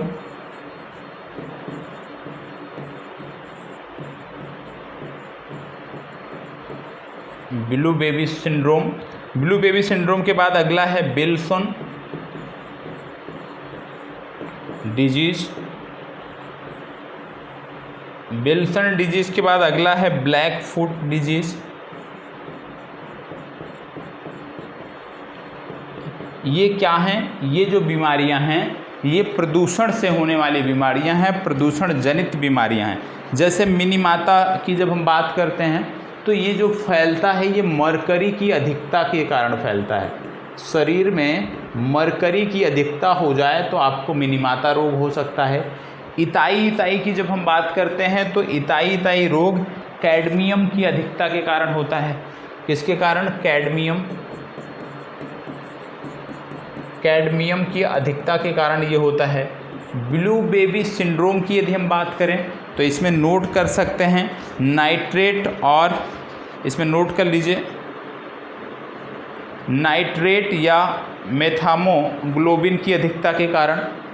सिर्फ नाइट्रेट याद रखिए तो भी सही है, नाइट्रेट की अधिकता के कारण ये होता है। विल्सन डिजीज जो है किसके कारण होता है? विल्सन डिजीज में नोट कर सकते हैं कि कॉपर की अधिकता के कारण होता है। किसके कारण होता है? कॉपर की अधिकता के कारण होता है। और यदि ब्लैक फुट नोट करना है तो नोट कर लीजिए आर्सेनिक की अधिकता के कारण, आर्सेनिक संदूषण के कारण ये बीमारी होती है। तो ये प्रदूषण जनित बीमारियां हैं, ये भी आपको पता होने चाहिए। अब इसके बाद बात आती है जेनेटिक डिजीजेस की। ठीक है, इसके बाद दूसरा जो वर्गीकरण था रोगों का वो था जेनेटिक डिजीजेस, आनुवांशिक रोग। आनुवांशिक रोग। तो अब जो चर्चा है वो आनुवांशिक रोगों की होने वाली है। आनुवांशिक रोग की यहाँ पे हम चर्चा करेंगे। आनुवांशिक रोग की बात करते हैं। सबसे पहले आता है वर्णांधता। क्या आता है सबसे पहले?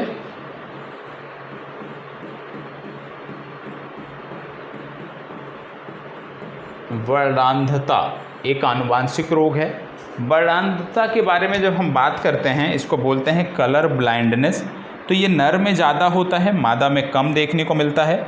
इसे एक्स लिंक्ड क्रोमोसोमल डिजीज भी कहा जाता है। क्या कहा जाता है इसको? एक्स लिंक्ड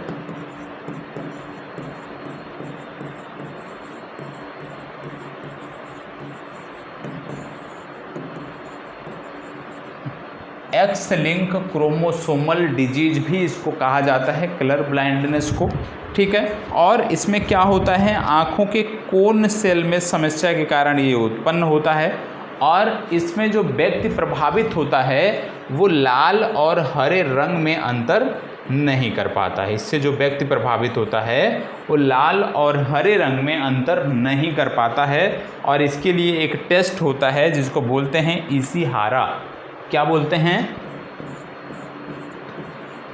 इशिहारा नामक एक टेस्ट इसके लिए होता है। ठीक है।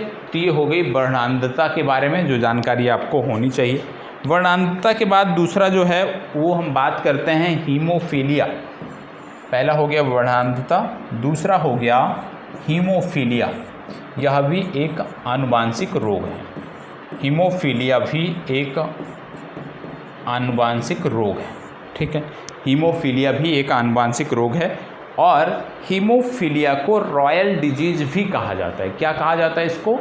इसको रॉयल डिजीज के नाम से भी जाना जाता है। और इसको बोलते हैं x link chromosomal disease.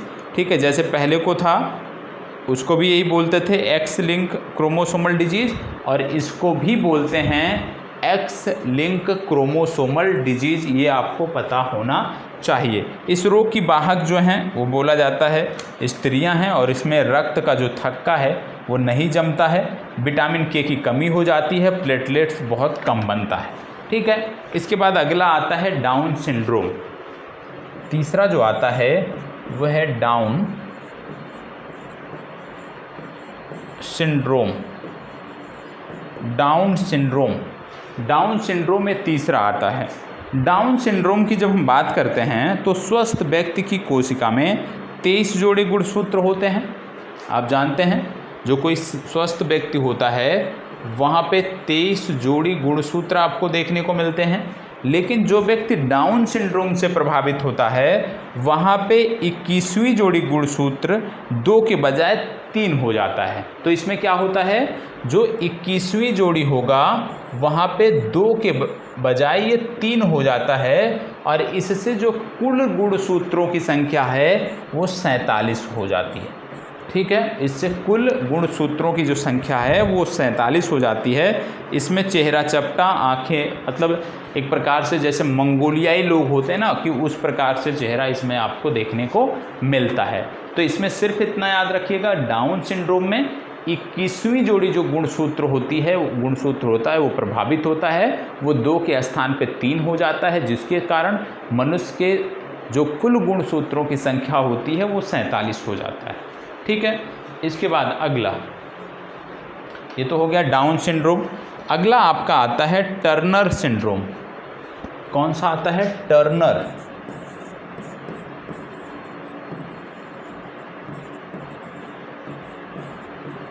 Turner syndrome.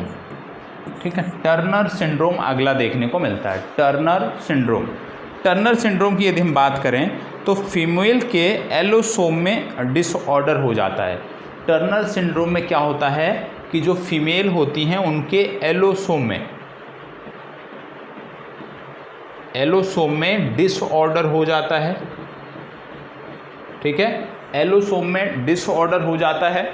Allosome में डिसऑर्डर का मतलब यहाँ पे जैसे फीमेल के बारे में आपने ऐसे पढ़ा होगा ना, 44+XX ऐसे पढ़ा होगा ना। एलोसोम की जब हम बात करते हैं तो 44+XX जो होता है ये तो सामान्य अवस्था में होता है। लेकिन इस बीमारी में क्या होता है कि ये जो एक्स एक्स है इसके स्थान पे 44 प्लस 0 हो जाता है। मतलब ये जो एक्स एक्स हैं ये विलोपित हो जाते हैं या गायब हो जाते हैं, और ऐसी महिलाएं जो होती हैं वो बाझपन का शिकार होती हैं। दोनों एक्स नहीं गायब होते, यहाँ पे एक एक्स गायब होता है, एक एक्स रहता है, एक एक्स गायब हो जाता है, और ऐसी जो महिलाएं हैं वो बाझपन की शिकार हो जाती हैं, क्योंकि अब यहाँ पे गुणसूत्र कुल कितने हो जाते हैं, यहाँ पे गुणसूत्र कुल हो जाते हैं 45। 44 प्लस एक एक्स रहता है, एक एक्स गायब हो जाता है। तो यह आपको पता होना चाहिए, क्योंकि यहाँ पे अब अंडाशय का निर्माण नहीं हो पाता। तो टर्नर सिंड्रोम हो गया। टर्नर सिंड्रोम के बाद अगला जो आता है आनुवांशिक बीमारी में उसको बोलते हैं क्लाइनफिल्टर सिंड्रोम। क्या बोलते हैं? क्लाइनफिल्टर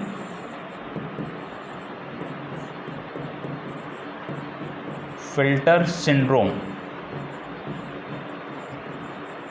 क्लाइनफिल्टर सिंड्रोम, ठीक है, क्लाइनफिल्टर सिंड्रोम। क्लाइनफिल्टर सिंड्रोम की जब हम बात करते हैं तो विशेष रूप से ये मेल एलोसोम डिसऑर्डर डिजीज बोला जाता है। इसको क्या बोला जाता है? Male allosome disease.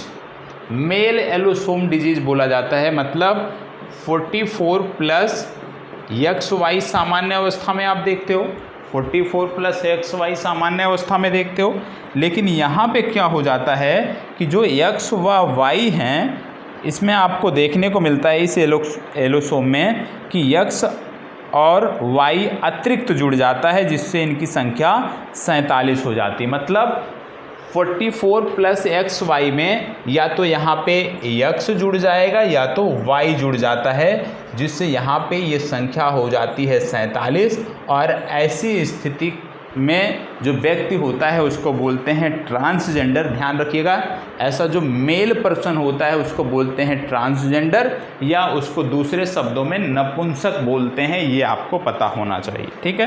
ट्रांसजेंडर या नपुंसक हो जाता है व्यक्ति, ठीक है। ये हो गया। अब इसके बाद बात आती है, ये तो बात हो गई कि संक्रामक डिजीज की, ये हो गए सारे दोनों प्रकार आपने देख लिए। अब इसके बाद बात आती है गैर संक्रामक डिजीज या नॉन इन्फेक्शियस डिजीज। गैर संक्रामक रोग, ठीक है, नॉन इन्फेक्शियस डिजीज की अब हम बात करने वाले हैं। नॉन इन्फेक्शियस डिजीज की हम बात करें तो विशेष रूप में जैसे आप देखते हो कैंसर, जैसे आप देखते हो डायबिटीज़, ये कुछ ऐसी बीमारियां हैं जिनको गैर संक्रामक रोगों के अंतर्गत रखा जाता है। कैंसर की बात करते हैं तो कैंसर का जो अध्ययन है उसको बोलते हैं ऑन्कोलॉजी।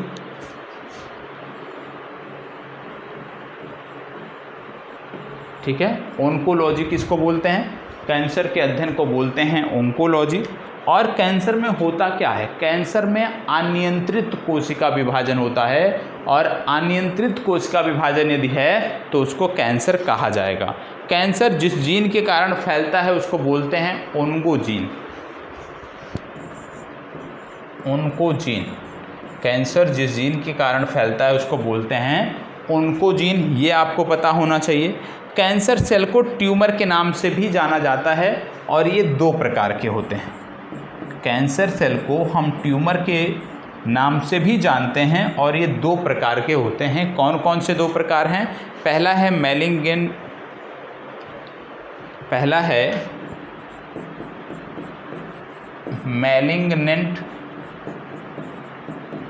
पहला प्रकार जिसको बोलते हैं मैलिग्नेंट, और दूसरा प्रकार है जिसको बोलते हैं बेनाइन। क्या बोलते हैं? बेनाइन। बेनाइन और मैलिग्नेंट, ये दो प्रकार कैंसर के आपको देखने को मिलते हैं। जो मैलिग्नेंट होता है ना, यही खतरनाक होता है, क्योंकि यह क्या है, ये मूव करता है। मतलब इनकी जो कोशिकाएं हैं ना वो गति करती हैं। मतलब एक कोशिका में पहले फैला है, फिर एक कोशिका से दूसरी कोशिका में, दूसरी कोशिका में तीसरी कोशिका में, इसी प्रकार से ये फैलता रहता है, और इसीलिए ये खतरनाक माना जाता है। बेनाइन जो होता है इसमें कोशिकाएं गति नहीं करती हैं। मतलब यदि एक कोशिका में है तो वो एक ही कोशिका में रहेगा। इसके उदाहरण के रूप में मोल को बोला जाता है। जैसे तिल होता है ना,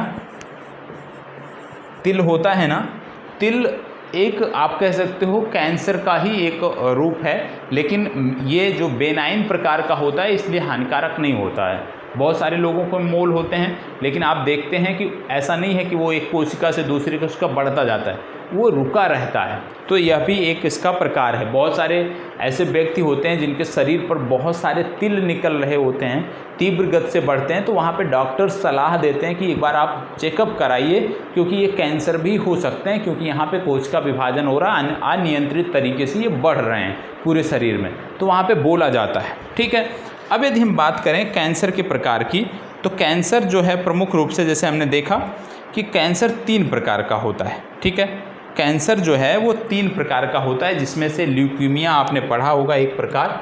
तो कैंसर का जो प्रकार है वो 3 प्रकार का है। पहला है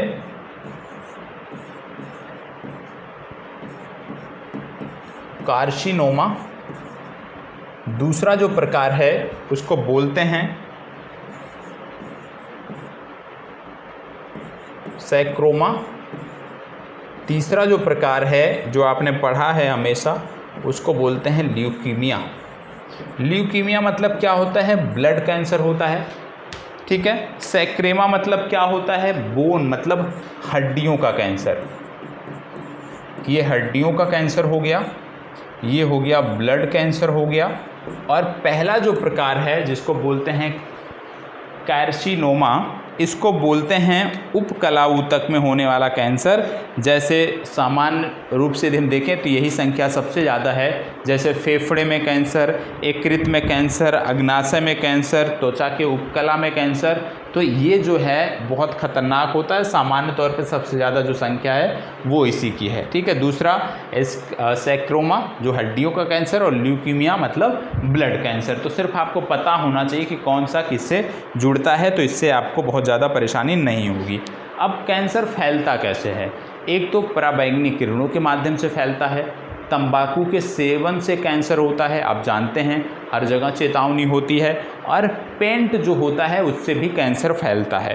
टेस्ट कौन सा होता है? टेस्ट इसके लिए बायोस्पू एक टेस्ट होता है। इसके लिए जो टेस्ट होता है, जैसे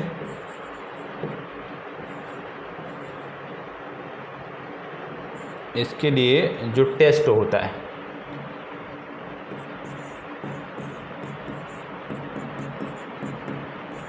कैंसर टेस्ट जो होता है उसकी बात यहाँ पे हो रही है। कैंसर टेस्ट की जब हम बात करते हैं,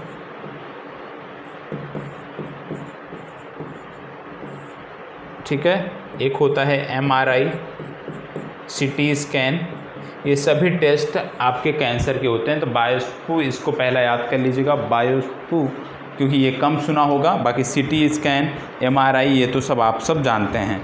ट्रीटमेंट इसमें क्या होता है? जैसे कीमोथेरेपी हो गया, कुछ केसों में सर्जरी हो जाता है, कुछ केसों में रेडियोथेरेपी होता है। तो ये इसके इलाज हैं जो आपको पता होने चाहिए। और इस प्रकार से आपका जो आप कह सकते हो कि जो मानव रोग से संबंधित चर्चा थी वो समाप्त होती है। इसके बाद फिर जैव विकास आपको पढ़ना है। जैव विकास में बहुत ज़्यादा कुछ आपको पढ़ने की आवश्यकता नहीं है, बहुत सिंपल है, बहुत आसानी से इसको कर सकते हो। इसमें विशेष रूप से जीवों में होने वाले सतत विकास की बात होती है। 2 सिद्धांत आते हैं, दोनों सिद्धांतों को आप पढ़ लीजिएगा। पहला है लैमार्क का सिद्धांत, दूसरा है डार्विन का सिद्धांत। ठीक है, डार्विन के 5 सिद्धांत हैं, लैमार्क के सिद्धांत की बात करते हैं तो 2 सिद्धांत हैं। जैसे लैमार्क के सिद्धांत में पहले अंगों का विकास एवं अनुप्रयोग, दूसरा सिद्धांत जो इन्होंने दिया वो दिया उपार्जित लक्षणों की वंशागति, और फिर इसके बाद डार्विन के 5 सिद्धांत पता होना चाहिए। ठीक है, जैसे प्राकृतिक वर्णवाद, प्राकृतिक वर्णवाद के बाद दूसरा जो इन्होंने सिद्धांत दिया जीवन संघर्ष, तीसरा सिद्धांत दिया योग्यतम की उत्तरजीविता, चौथा सिद्धांत दिया प्रजनन की तीव्र दर, और 5वां जो इनका सिद्धांत था वो था वंशानुगत एवं विविधता। तो ये 5 सिद्धांत डार्विन के, और 2 सिद्धांत लैमार्क के पढ़ लीजिएगा। अक्सर परीक्षा में यही पूछा जाता है कि प्राकृतिक वर्णवाद का सिद्धांत किसने दिया, वंशानुगत्य का सिद्धांत किसने दिया, तो आप आसानी से कर सकते हो। इसको थोड़ा सा पुस्तकों से पढ़ लीजिएगा, इसमें बहुत ज़्यादा कुछ नहीं है। और मैं बता दूं कि सामान्य विज्ञान हमने सफलतापूर्वक आज के इस सेशन में समाप्त कर लिया है। आपकी जिम्मेदारी बनती है कि अब इसको मैक्सिमम टाइम रिवीजन करके इसको 100% अपना बनाने का काम करिएगा, जिससे परीक्षा में ज़्यादा से ज़्यादा आउटपुट मिले। हमारी तरफ से यदि कहीं पर कोई कमी रह गई हो तो उस बारे में भी आप हमें अवगत कराइएगा, जिससे हम उस दिशा में कार्य कर सकें।